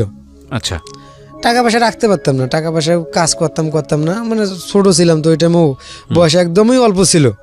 পরে রাত্রে এই মডার্নে আসার পরে সবাই কয়া টয়ে আসি আমি। আসার পরে এখানে আমি আর একটা কথা বলি, এখানে আমি একটা টুকাই যাইতে চাই, টুকাই কাজে। আচ্ছা, যে ওখানে করে টুকাই পোলাপান আছে, টুকাই, ও কিন্তু আসলে টুকাই না, ওরা চুরি করে। তো ওরা দেখি ভালো চলাফেরা করে, ভালো কিছু করে, হোটেলে এটা খায় ওটা খায়। ঠিক আছে, তা আমি একদিন বলি আমিও তো ওগুলোকে টোকাই কাজে জড়িত হয়ে যাবো। আচ্ছা, ঠিক আছে, কয় আচ্ছা ঠিক আছে, মেম্বারের লগে দেখা করিস, সিগনেচার করিস। আচ্ছা ঠিক আছে। একদিন রাত্রেবেলা দেখি কি ওদের ইচ্ছে মতন এক গণ ধলে দিতেছে এই টোকাইদের। হ্যাঁ, আচ্ছা, পরে দেখি কি শুনি কি ওরা চোর, অরিজিনালের চোর, আমার কাছে চুরি করা সম্ভব না। ঠিক আছে, আমি আবার ওই যে ঢাকার দিকে মুভ করলাম, ঢাকার দিকে চলে গেলাম। পরে ঢাকায় 30টে মডার্নে গেলাম, যে বাসের লগে কন্ট্যাক্ট করলাম, 30 টাকা ভাড়া। আমরা ঢাকায় গাবতুলিয়ানে নামাই দিব, 30 টাকা ভাড়া। পরে বাসের মধ্যে উঠলাম, গাবতুলিয়া এসে সকালবেলা নামাই দিল, এক বাটপাড়ের হাতে পড়লাম সকালবেলায়। ঠিক আছে, আমার কাছে 70 টাকা ছিল, আমি নাস্তা পানি করি নাই। তো বাটপাড়টা দেখছে কি গাড়ির সামনে লেখা আছে ঢাকা রংপুর। জি, ওই বাটপাড়ে আমার করলো কি, গাড়ির সামনে আমি আইতাছি, একটু হাঁটার পরে কয় ভাই ভালো আছেন? আমি কই হ্যাঁ। কয় আপনার বাড়ি কই? তো ওই সিটারে করলে ওই লোকটা বললো কি যে আমার বাড়ি মিঠাপুকুর। তা আমি আর রংপুর বললাম না, আমার বাড়ি আমি করলাম যে আমার বাড়ি পীরগাছা। কয় তুমি তো আমার দেশি লোক, কোন জায়গায় যাবা? ঠিক আছে, আমি কই কোনো জায়গায় যাবো না, আমি এই জায়গায় কাজের সন্ধানে আইছি। কয় কি কাজ পারো? আচ্ছা, আমি কই কোনো কাজ তো পারি না, হোটেলের কাজ পারি। কই হোটেলের কাজ কোনো কাজ হলো? দেখো গাবতলির থেকে মোড়ে আইছি, গাবতলির মোড়ে ওই জায়গায় বালু জাহাজ থেকে নামাইতেছে, টাকা এখানে খালি নামাইতে পারবা? আচ্ছা, আমি কই না, বালু টলু এগুলো আমি পারবো না, এত ওজন কাজে পারবো না। কয় তুমি তো বিপদে ফালাই দিলা, এখন কি করা যায়? কয় আছে যাই হোক, সাবান প্যাকেট করতে পারবো সাবান কোম্পানিতে? আমি কই হ্যাঁ এগুলো পারবো। কয় 3000 টাকা বেতন। আমি কই 3000? মনে মনে কই কত টাকা, 3000? তাহলে তো আমি মায়ের জন্য ভালো কিছু নিয়ে যেতে পারবো। তখন আবার মার চিন্তা উঠলো একটু, নানি তো নাই। ঠিক আছে, রানীর নামে এটা ওটা করতে পারবো, মামি আমার চুরি করে টাকা দিছিল, মামির জন্য কিছু করতে পারবো আমি, এরকম কিছু চিন্তা ভাবনা আসলো। 3000 আমার কয় কি ওই যে সাবান ফ্যাক্টরি। কয় আচ্ছা ঠিক আছে চলো। কয় তুমি কি নাস্তা খাইছো? আমি কই না নাস্তা খাইনি। কয় যাও ওই নদীর মধ্যে হাত মুখ দিয়ে নাস্তা খাও। কয় দাঁড়াও, তুমি এক কাজ করো, তোমার কাছে যেই কয় টাকা আছে এটা কাগজের মধ্যে পেঁচায়া তুমি ব্যাগের মধ্যে, আমার কাছে একটা ব্যাগ ছিল পলিথিনের ব্যাগ, ওই কাপড়ের ভিতরে মাঝখানে টাকাটা ঢুকায় রাখো। সিকিউরিটি তো চেক করে তোমার এই যে করার জন্য, ভিতরে ঢোকার সময় টাকা পাইলে নাস্তা খাওয়ার জন্য রাখা দিব, নতুন অবস্থায় তুমি কিছুই করতে পারবে না। পরে উনি করলো কি, আমি কাগজটা নিতে দিলাম, কয় থাক আমার কাছে দিয়ে কাগজ আছে নাকি। পরে ওনার পকেট থেকে কাগজ বাই করলো, বাই করে আমার দিল কাগজটা, আমি নিজেই পেঁচাইলাম, পেঁচে ব্যাগের মধ্যে থুইতে ধরছি। উনি করলো কি যে কয় এইভাবে না এইভাবে, এই কথা কয় উনি আমার ব্যাগের মধ্যে ওই টাকাটা নিয়ে ব্যাগের মধ্যে হাত ঢুকাইছে, হাত ঢুকায় টাকা থুইছে। কয় দেখো আছে নাকি, দেখো উপর দিয়ে ঠাইসে দেখো টাকা কি আছে? আমি হ আছে। কয় যাও হাত মুখ ধুয়ে দ্রুত খায়া আসো। ঠিক আছে, নাস্তা খায়। আমি ওকে হাত মুখ ধুতে আমি নদীর মধ্যে যাবো, হোটেলে তো আমি কাজ করছি, আমার অভিজ্ঞতা আছে, হোটেলে আমি হাত মুখ ধুই। পরে হোটেলে যাওয়ার আগে ওই টাকাটা বাইর করি, আবার টাকাটা ব্যাগে ঢুকেলাম, খাইতে হলে তো টাকা বাই করতে হবে। ঠিক আছে, ওকে চালু আসবে কিন্তু। পরে কিছু দূর যায় টাকাটা বাই করে দেয় কি প্রায় 1 ফিটের মতন একটা লম্বা একটা পেপার। আলটিমেটলি টাকাটা নাই মেরে দিয়েছে। ঠিক আছে, তাই আমারও কষ্ট লাগলো না ওই টাইম আর কি। কেন কষ্ট লাগলো না? ওই চিটার। ঠিক আছে, মানে কষ্ট লাগলো না, আবার কষ্ট আমি কিন্তু খাই নাই, কিন্তু সকালে একদম না খাওয়া। পরে টাকাটা মনে করেন ওই বেরিবান্ধের উপরে বাতাসের মধ্যে ধৈর্য কইলাম, হাই রে ঢাকা শহর রে। ঠিক আছে, এই কথা কয়া কাগজটা ওখানে ফালাই দিলাম। ফালাই দিয়ে এখন নাস্তা খাওয়া বন্ধ, হাত মুখ ধোয়া বন্ধ। আমি এখন ঢাকা শহরের দিকে যাব, তাই আমি হেমায়তপুরের দিকে রওনা দিছি, যে এদিকেই মনে ঢাকা। পকেটে কোনো পয়সা নেই। তে আমিনবাজার ব্রিজটা পার হইলাম, যেহেতুই পার হই যত হাঁটতাছি শুধু দেখি কি শুধু গাড়ি চলে, রাস্তার 2 সাইডে একদম ফাঁকা, কোনো কিছুই নাই। আর তখন আমার মাথার বিরেন্টে কাজ করলো, ঢাকা শহর আবার এরকম হবে কেন? তো এটা কিন্তু 2000 ওই ফখরুদ্দিন আসার আগে, তত্ত্বাবধায়ক সরকারের আগে। হ্যাঁ, ইয়াজউদ্দিন তারও আসার আগে এই ঘটনাগুলা। যাওয়ার পরে আবার উল্টা ব্যাগ করতেছে, না এদিকে ঢাকা হইব না, ঢাকার ওইদিকেই হবে। পরে আবার ব্যাগ করতেছি, খিদাও মোটামুটি লাগতেছে। তো আমিনবাজার ব্রিজের উপরে যে সময় আইছি ওই সময় দেখি কি মানুষ জাহাজ থেকে ওই পাথর নামাইতেছে। তা আমি ওখানে গেলাম, যে বললাম আঙ্কেল কাজের লোক লাগবে? বয় যে ওখানে বলো। বললাম, হ্যাঁ পারবা বালু নামাইতে, অল্প করে দিব, সমস্যা নেই। পরে 5-6 টুকরি জাহাজ থেকে উঠাইছি বা পাথর, উঠানোর পরে সবাই দম নেয়, আমি একটু দম নিলাম। পরে এরকম 2-3 বার করি, আমি কিন্তু না খাওয়া। ওই রাত্রেবেলা বিকেলবেলা খাইছি, সারাদিন খাইনি। দুপুর টাইম হয়ে গেছে প্রায়, ওই দুপুরের টাইমের ওদিকে সবাই মানে রেস্ট নিতেছে খাওয়া দাওয়া করে, আমিও রেস্ট নিতে নিতে প্রায় 14 টুকরি না 15 টুকরি নামাইছি আমি পাথর। নামানোর পরে পুরা ক্লান্ত হয়ে পড়ছি আমি। ক্লান্ত হওয়ার পরে আমি ওই পাথরের উপরে মানে সাইড ব্রিজের নিচে পাথরের উপরে আমি একটা ঘুম দিই। এক ঘুমে সন্ধ্যা 6টা বাজে যায়। এই টাকা টুকা সব দেওয়া শেষ আর কি, লেবার করে। আমার 6 টুকরির দাম ওই 13-14 টুকরির দাম 10-15 টাকা আসতো আর কি।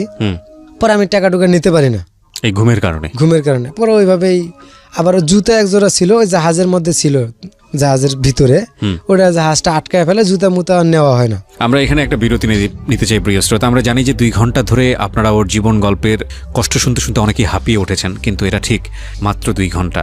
ওর জীবনে কিন্তু সেটা বছরের পর বছর জুড়ে ছিল। কেমন আছে আজকের মামুন এই লম্বা বিরতিতে? কত বছর বয়সের জন্য বলছিলেন আপনি? আমি সবকিছু মোটামুটি পারি, ঠিক আছে। খাওয়া দাওয়া দেওয়া, তারপরে গ্লাস মিলাস ধোয়া, থাল বাসন ধোয়া পারি, ঠিক আছে। তারপর ওখানে বললো হ্যাঁ লাগবো, মানে 2-3 গ্লাস পানি আমি দিছি। দেওয়ার পরে কইলাম ভাই আমার খুব খিদা লাগছে, আমরা খাইতে দেন। পরে আমার রুটি খাইতে দিল, তন্দুর রুটি। পরে রুটি খাইলাম, পরে কিছুক্ষণ পর আবার ভাত দিল, ভাত খেলাম, কয়েক ঘুমাও, কালকে সকাল থেকে তোমার ডিউটি। পরে ঘুমাইলাম, এখানে গাবতলি কিছুদিন ডিউটি করলাম, ওই হোটেলে ডিউটি করলাম। আমার মামা একটা কইছিল যে হোটেলে যারা ধোয় এরা ভালো না, হোটেলে যারা কাজ করে এরা ভালো না। আমার হোটেলে কাজটা ছাড়তে হবে মূলত, এই আমার একটা চিন্তা ভাবনা মাথায় ছিল। তারপরে আমি এটা ছাড়া দিয়ে আবার গাবতলি দ্বীপনগরের দিকে চলে গেলাম। আমার অনেক লম্বা ঘটনা এখানে, আমি ছোট করেই বলতেছি। দ্বীপনগরে যায়, ওখানে একটা চার দোকানে মানে একটা পরিচয় আমার মানে দেখে ওখানে ইয়া হয়ে গেল, এক লোকের পছন্দ হয়ে গেল চার দোকানে। তো ওখানে চার দোকানদারি করতেছি, দোকান ভালোই চলতেছে। ওই চার দোকানদার একটু ফটকেটে বেসছিল আর কি, জুয়া টুয়া খেলতো, অন্য নেশা করতো বা সন্ত্রাসীর সাথে হাত ছিল তার চিন্তা ভাবনা ছিল কি আমি জানি না, এখানে বলা যাবে কি যাবে না। তো সন্ত্রাসীর সাথে হাত ছিল তার, একটা ওই শর্ট গান যাকে বলে, ওগুলা সন্ত্রাসী পাইলে ওগুলো 2 লক্ষ 2.5 লক্ষ টাকা দাম ছিল, ওগুলো পাইলে নিয়ে চলে যাবো দেশের দিকে, ঠিক আছে, ওখানে থাকবে না। তো এরকম চিন্তা ভাবনা ছিল। তো এগুলো পাইতো না, ছোট ছোট ওগুলো পাইতো, ওগুলো দোকানে থাকতো। তো আমি একদিন সিগারেট বাই করার জন্য দোকানের মানে ক্যাশের পিছনে হাত দিছি, আর আমার হাতের মধ্যে একটা ওই এসে বসছে আর কি, পিস্তল এসে বসছে। আমি ভয়ে তো অস্থির, যেটা কি। তারপরে সে কইলো ভয়ের কিছু নাই, ঠিক আছে, এটা থাকে সবসময়, ওই দিয়ে যায়, ওরা আবার নিয়ে যায়। তারপরে ওরা এটি নিয়ে গেল। আমি বললাম না, এটি দোকানে থাকলে আমি কাজ কাম করবো না, ঠিক আছে, আমি একদম না আশঙ্কা দিয়ে দিলাম। তারপরে উনি ওই শর্টগানও কোনোদিন পাইলো না, ওই জায়গায় 5 গাড়ি পাথর চুরি করলো সে। গাড়ি আইনা গাড়ি ওই জায়গারই বললো যে পাথর অমুক জায়গায় যাবে, 5 গাড়ি পাথর চুরি করলো।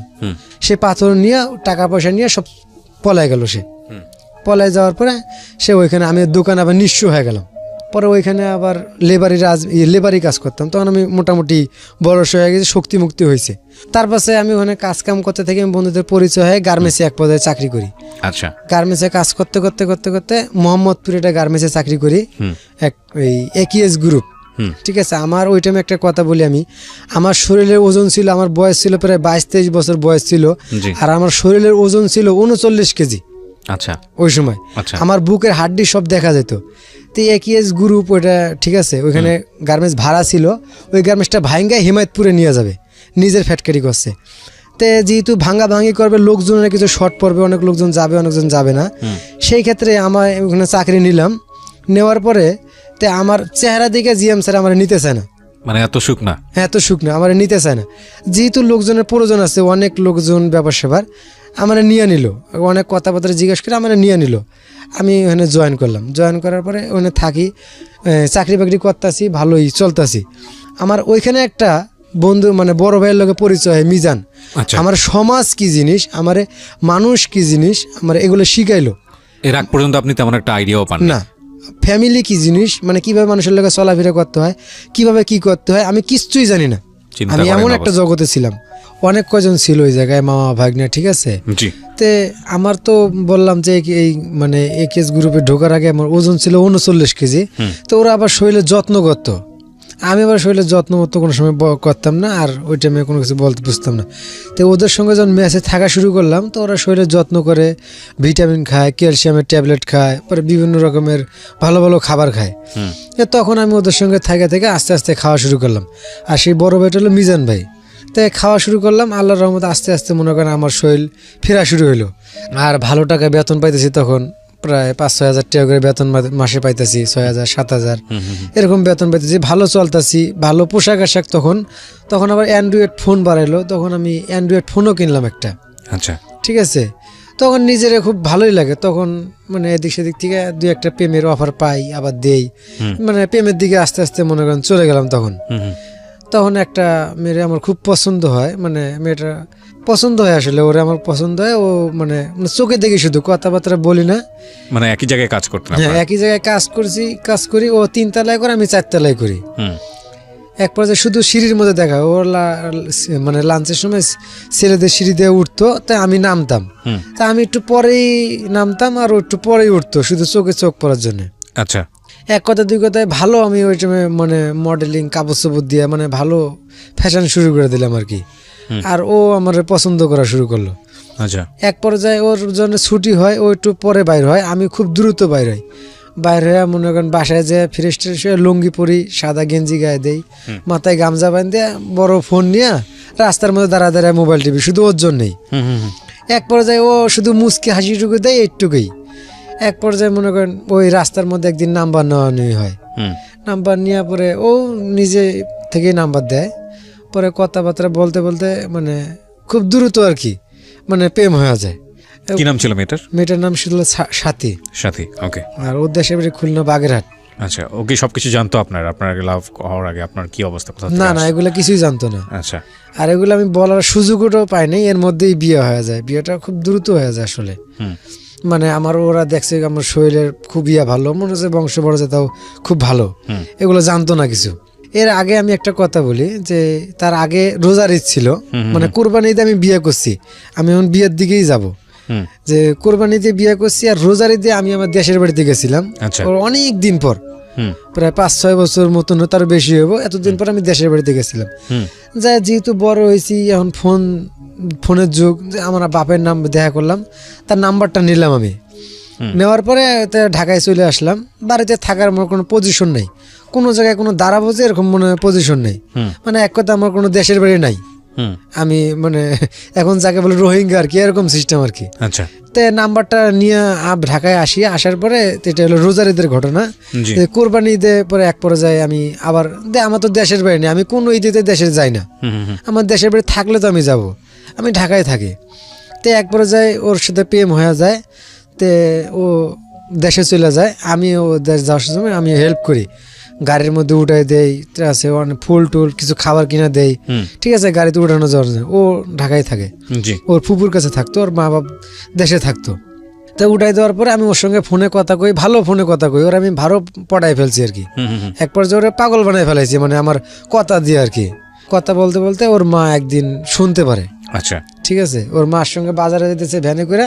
তাই আমি ফোন দিছি, কয় কে ফোন দিছে, কয় এরকম ব্যাপার, আমি একটা ছেলের সাথে ফোনে কথা কই।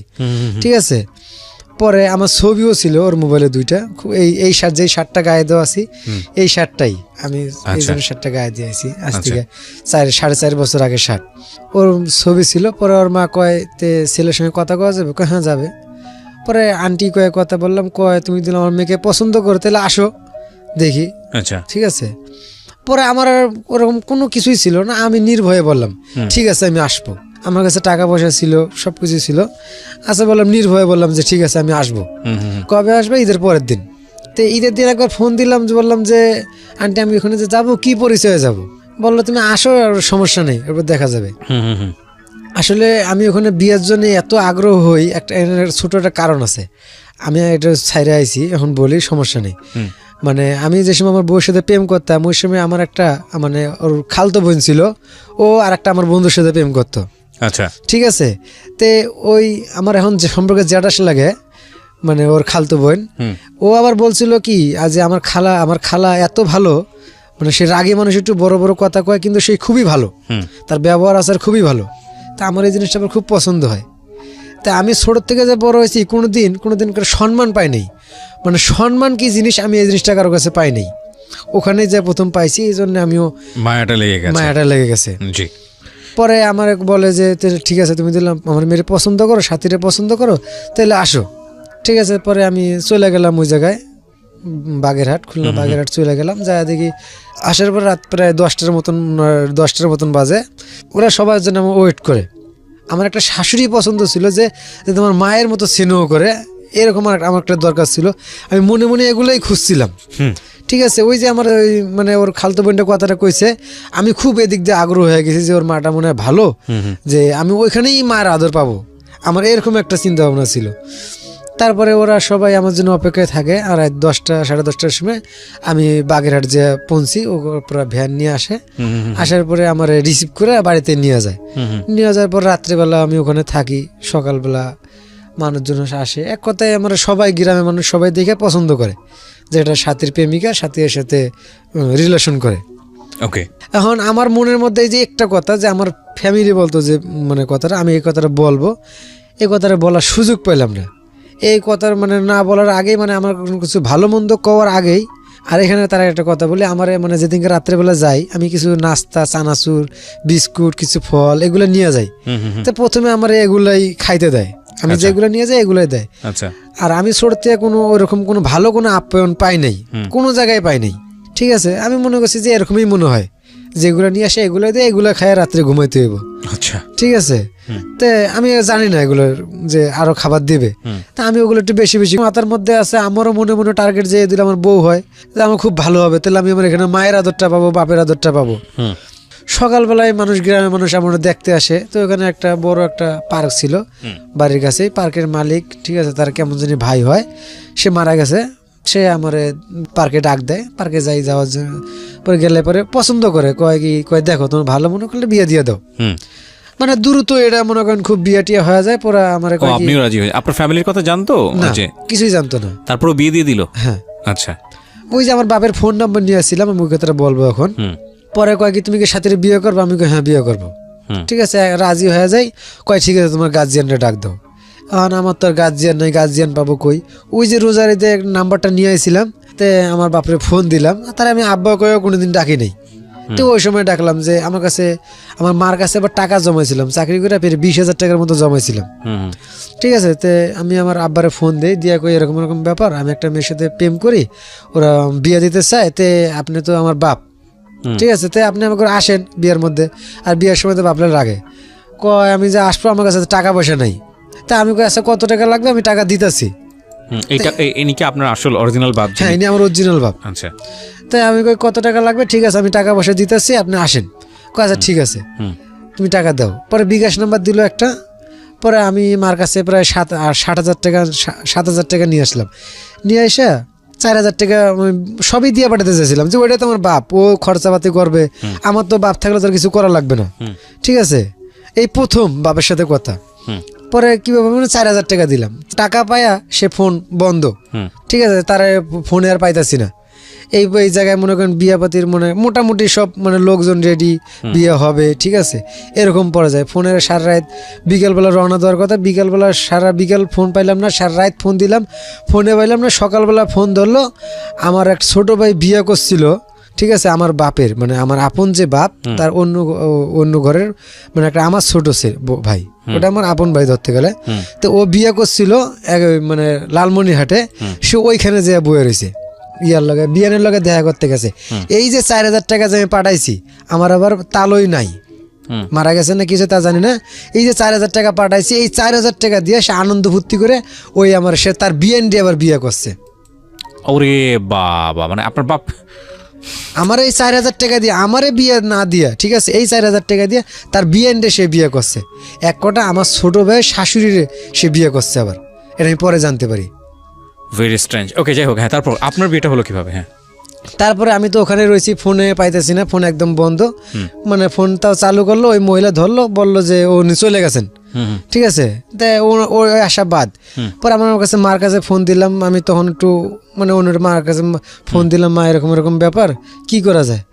কয় তোর মামারে ফোন দে। মামারে ফোন দিছি, আমার বড় মামা। তো তো উনি ঢাকার থেকে রওনা দেয় নাই, কই দিব দেবো কয়ে মানে মার অপেক্ষা রয়েছে। ঠিক আছে, পরে মা ফোন দিল, মা আবার কিছু টাকা দিল মামারে। ঠিক আছে, এই পকেট খরচের টাকা দিল। পরে মামা আবার বিকালবেলা সকালবেলা রওনা দিছে, বিকেল হইতে হইতে আইছে। আসার সঙ্গে সঙ্গে পরে ওরা আবার মানে সব কিছু রেডি। পরে বিয়ে দিয়ে দিল, রাত্রেবেলা কাজী অফিসে বিয়ে হয়ে গেল। পরে 2-3 দিন থাকলাম, ঈদের ছুটি শেষ হলো, আমরা আবার ঢাকায় চলে আসলাম দুইজনেই।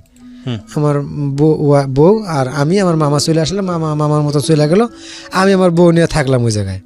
ঠিক আছে, থাকার পরে একদিন পরে আমি আবার আমার শাশুড়িরে সব কথাগুলো খুলে বললাম যে মা, আমি তো আপনাদের ব্যস্ততার কারণে কথাটা বলতে পারিনি, আপনারা তো খুব ব্যস্ত হয়ে গেছিলেন, আর আমিও এই ব্যস্ততার মাঝে জিনিসটা বলতে পারি নাই। আমার একটা মানে ইয়ে আছে, পারিবারিক একটা সমস্যা আছে। কে বাবা বলো, সমস্যা নেই। পরে সব কথাটাই বললাম, আমার বউ কিন্তু তখন জানে না এই কথাগুলো। তো এক পর্যায়ে সব কথাগুলো বললাম যে আমার বাপ এরকম, মা এরকম, খুলে বললো। পরে ওটা কোনো মাইন্ডে নিল না, আচ্ছা যা আবার হয়ে গেছে, ঠিক আছে, তোমরা দুইজনেই ঠিক মতো সংসার করো, এটাই। পরে আমার বউরও আস্তে আস্তে সব বললাম, ও আবার এইসব কথাগুলো শুনতে চায় না। আচ্ছা, মানে আমার জীবনে এত কষ্ট এখনো যদি বলি সে শুনতে চায় না, থাক ওগুলো যা হয়েছে হয়েছে, ওগুলো আমার শোনার দরকার নেই। আচ্ছা, তো আজকে সেই মূলত আপনি জীবনে এত সময় ধরে আপনি আপনার গল্প, হ্যাঁ এত সময় ধরে আর কারো কাছে বলি নেই। আচ্ছা, তো বিয়ে করলেন আপনি, হ্যাঁ, তারপরে বিয়ে সংসার করলাম। জীবন শুরু হলো। হ্যাঁ, বিয়ে সংসার জীবন শুরু হলো। সংসার জীবন দুইজনে চাকরি বাকরি করি। চাকরি বাকরি করার মাঝখানে আমরা 1 বছরের মধ্যে একটা বাচ্চা পেটে আসে। পরে ও চাকরি বাকরি করে, অফিস থেকে কিছু টাকা পায়। সেই ক্ষেত্রে চাকরির ছুটি শেষ, আমি বাচ্চার কাহিনীতে যাব এখন। 7 মাসে আমার বাচ্চা মেয়ে হয় কি, মানে বাতাস লাগে না কি ডাক্তারি সমস্যা কি জানি বলে। তে ওই মানে একদিন আমি শাশুড়ি মানে নিতে আইছে, আমার শাশুড়ি আর মামি শাশুড়ি বলে নিতে আইছে, দেশে ডেলিভারি করাবে। আর তার ব্লিডিং শুরু হয়েছে, এমন ব্লিডিং হয়েছে একদম পুরো ফ্লোর ভিজে যেতেছে। তো ওই টাইমে আমি ফোন নিয়ে গেছিলাম, শাশুড়িরা মানে ফোন দেওয়া বাদ দিয়ে আমার মানে নিচে বইয়া খোঁজাখুঁজি দৌড়াদৌড়ি লাগাইছে। পরে যে এক পর্যায়ে আমার ফোন দেয়, ফোন দেওয়া কয় বাবা তুমি আমার, আমি তো শাশুড়ির সাথে কথা কই না। পরে বাড়ি আলিয়ে ছিল ওখানে বলে যে তুই কই, আমি দোকানে। কয় তোমার বউর অবস্থা খারাপ, তুমি দ্রুত আসো। পরে আমি আসলাম, আসে দেখি এই অবস্থা। আমার তো মাথা নষ্ট, হাজার মাথা খারাপ হলেও আমার ওই টাইমে শক্ত হয়ে থাকতে হবে, তখন আমি আছি আর কেউ নেই আমার দেখার মতো। পরে আমি দৌড় দিয়ে রাস্তার মধ্যে আসলাম, এসে একটা অটোরে হাত জোর করলাম যে ভাই একটু মেডিকেলে নিয়ে চলেন। সন্ধ্যার পরে তো ওই টাইমে একদম নিরিবিলি। পরে অটো রাজি হইলো না, একটা সিএনজি আসলো, তারে আটকে আমি অনেক রিকোয়েস্ট করলাম, রাজি হইলো না। পরে আমি এই মানে হিমায়তপুর থেকে একটু সামনে জলপুর স্ট্যান্ডে আমি বাসা ছিল, তো ওখানে দাঁড়িয়ে চিন্তা করতেছি আমি এখন হিমায়তপুরে যাবো, ওখানে যে কোনো গাড়ি নিয়ে আসবো।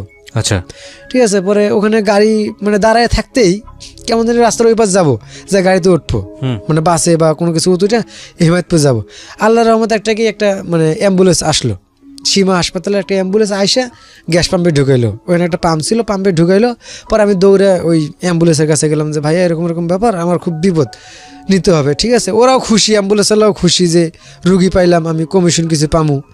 ঠিক আছে, তে ওরা নিয়ে এলো, নিয়ে সঙ্গে সঙ্গে মেডিকেলে নিয়ে গেলো, নিয়ে যে নর্মালে করার জন্য চেষ্টা করলো। পরে হইলো না, পরে আমার বললো সিজার করতে হবে। পরে সিজার করলাম। টাকা পয়সা আমার ছিল ভালোই, আমি কোনো সময় টাকা পয়সা, এখনও টাকা পয়সার উপরে লোভ লালসা নাই।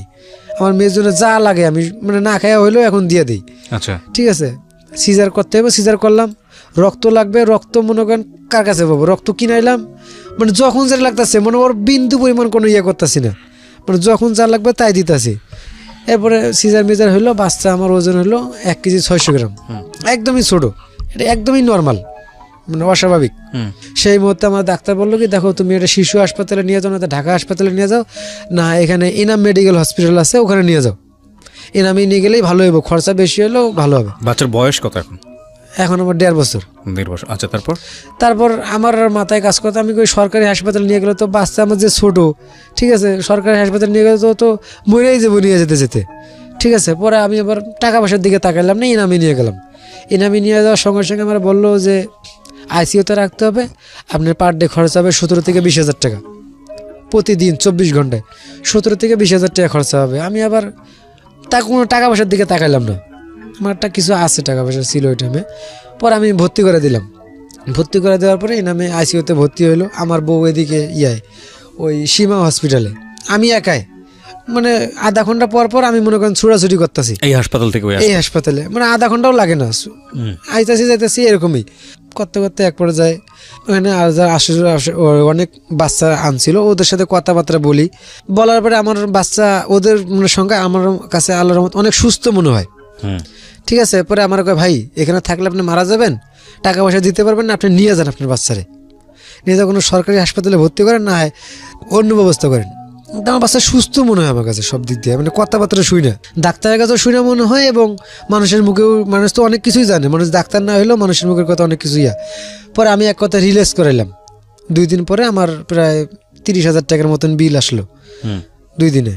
ঠিক আছে, পরে ওই বিল টিল দিয়ে আমি মানে টাকা আবার এই সময় কারো কাছে নাই, প্রায় 70-80,000 টাকার মতো। আপনার বাচ্চাটার কি হলো এটা বলেন। খরচ হলো, আপনি বাচ্চাটার পিছনে খরচ করেছেন যেভাবেই পারেন না কেন, ওই পয়সাগুলো খরচ করেছেন, টাকা পয়সা খরচ করে বাচ্চাকে সুস্থ করেছেন। সুস্থ করেছি। পরে আমার বউরে এনে টাকা তো কে দেখবে এখানে, পরে আমার বউরে ওই অবস্থায় পরে গাড়ি দিয়ে খুলনা বাগেরহাট পাঠাই দিলাম। পাঠাই দেওয়ার পরে ওখানে এখন ওই প্রায় 8-9 মাস থাকলো, থাকার পরে আবার আইছে। এখন আপনার ওয়াইফ কি আপনার সঙ্গে থাকে? হ্যাঁ, এখনো ওয়াইফ আমার সঙ্গে থাকে। কি করেন আপনি? আপনি গার্মেন্টসে জব করি। আপনার ওয়াইফ এখন কিছু করে না, বাসায় বাচ্চা কাচ্চা দেখে। আপনার সংসারটা মোটামুটি সচ্ছল? হ্যাঁ, এখন আল্লাহর রহমত ভালোই চলতেছে। আচ্ছা, পয়সা টয়সা খেয়ে ঠেয়ে কিছু থাকে না? থাকার ওরকম সিস্টেম নাই। আচ্ছা, কিন্তু দিন শেষে তো না খেয়ে থাকতে হয় না, কারোর কাছে হাত তো পাততে হয় না। আজকে এই জীবন গল্পটা প্রচার করতে গিয়ে প্রিয় শ্রোতা, বহুবার চোখের কোণে অনেকেরই আমি জানি যারা শুনেছেন, বা আমার নিজেরও অনেকবার চোখের পানি এসছে। মামুনের যে জীবন গল্প, এই জীবন গল্পে ভয়ানক রকমের সংগ্রাম, খুব অল্প করেই এখানে আজকে আমরা যতটুকু আনতে পারি। আমার জীবনে আরো অনেক কষ্ট আছে, আমি জানি এটা স্বল্প সময়ে তুলে আনাও সম্ভব না, কিন্তু একটা জিনিস দেখেন, ওর পরাজয় হয়নি। কিভাবে পরাজয় হয়নি আমি আপনাকে বলি। আপনার তো ছেলে হয়েছে না? মেয়ে। আচ্ছা, আপনি আমি তো মনে করি এটাই আপনার মা, তাই না? আমি এটার মা মনে করি, আর আমার স্বপ্ন ছিল তোমার একটা মেয়ে হোক। আলহামদুলিল্লাহ। আমি কি নাম রেখেছেন মেয়ের? মরিয়াম। আচ্ছা, খুবই চমৎকার নাম। একটা যেটা হচ্ছে যে একটা তো জানেন, আল্লাহ যার প্রতি সবচেয়ে খুশি থাকে আল্লাহ তাকে মেয়ে দেয়, মানে এটা কিন্তু রসুলের হাদিস। এবং তাকে প্রশ্ন করা হয়েছিল যে আল্লাহ যার প্রতি সবচেয়ে খুশি থাকেন তাকে আল্লাহ কি দান করেন? প্রথমে কন্যা সন্তান, তারপরে কি দান করেন? কন্যা সন্তান, তারপরে কি দান করেন? কন্যা সন্তান। 3 বেলায় কন্যা সন্তানের কথা বলা হয়েছে। সুতরাং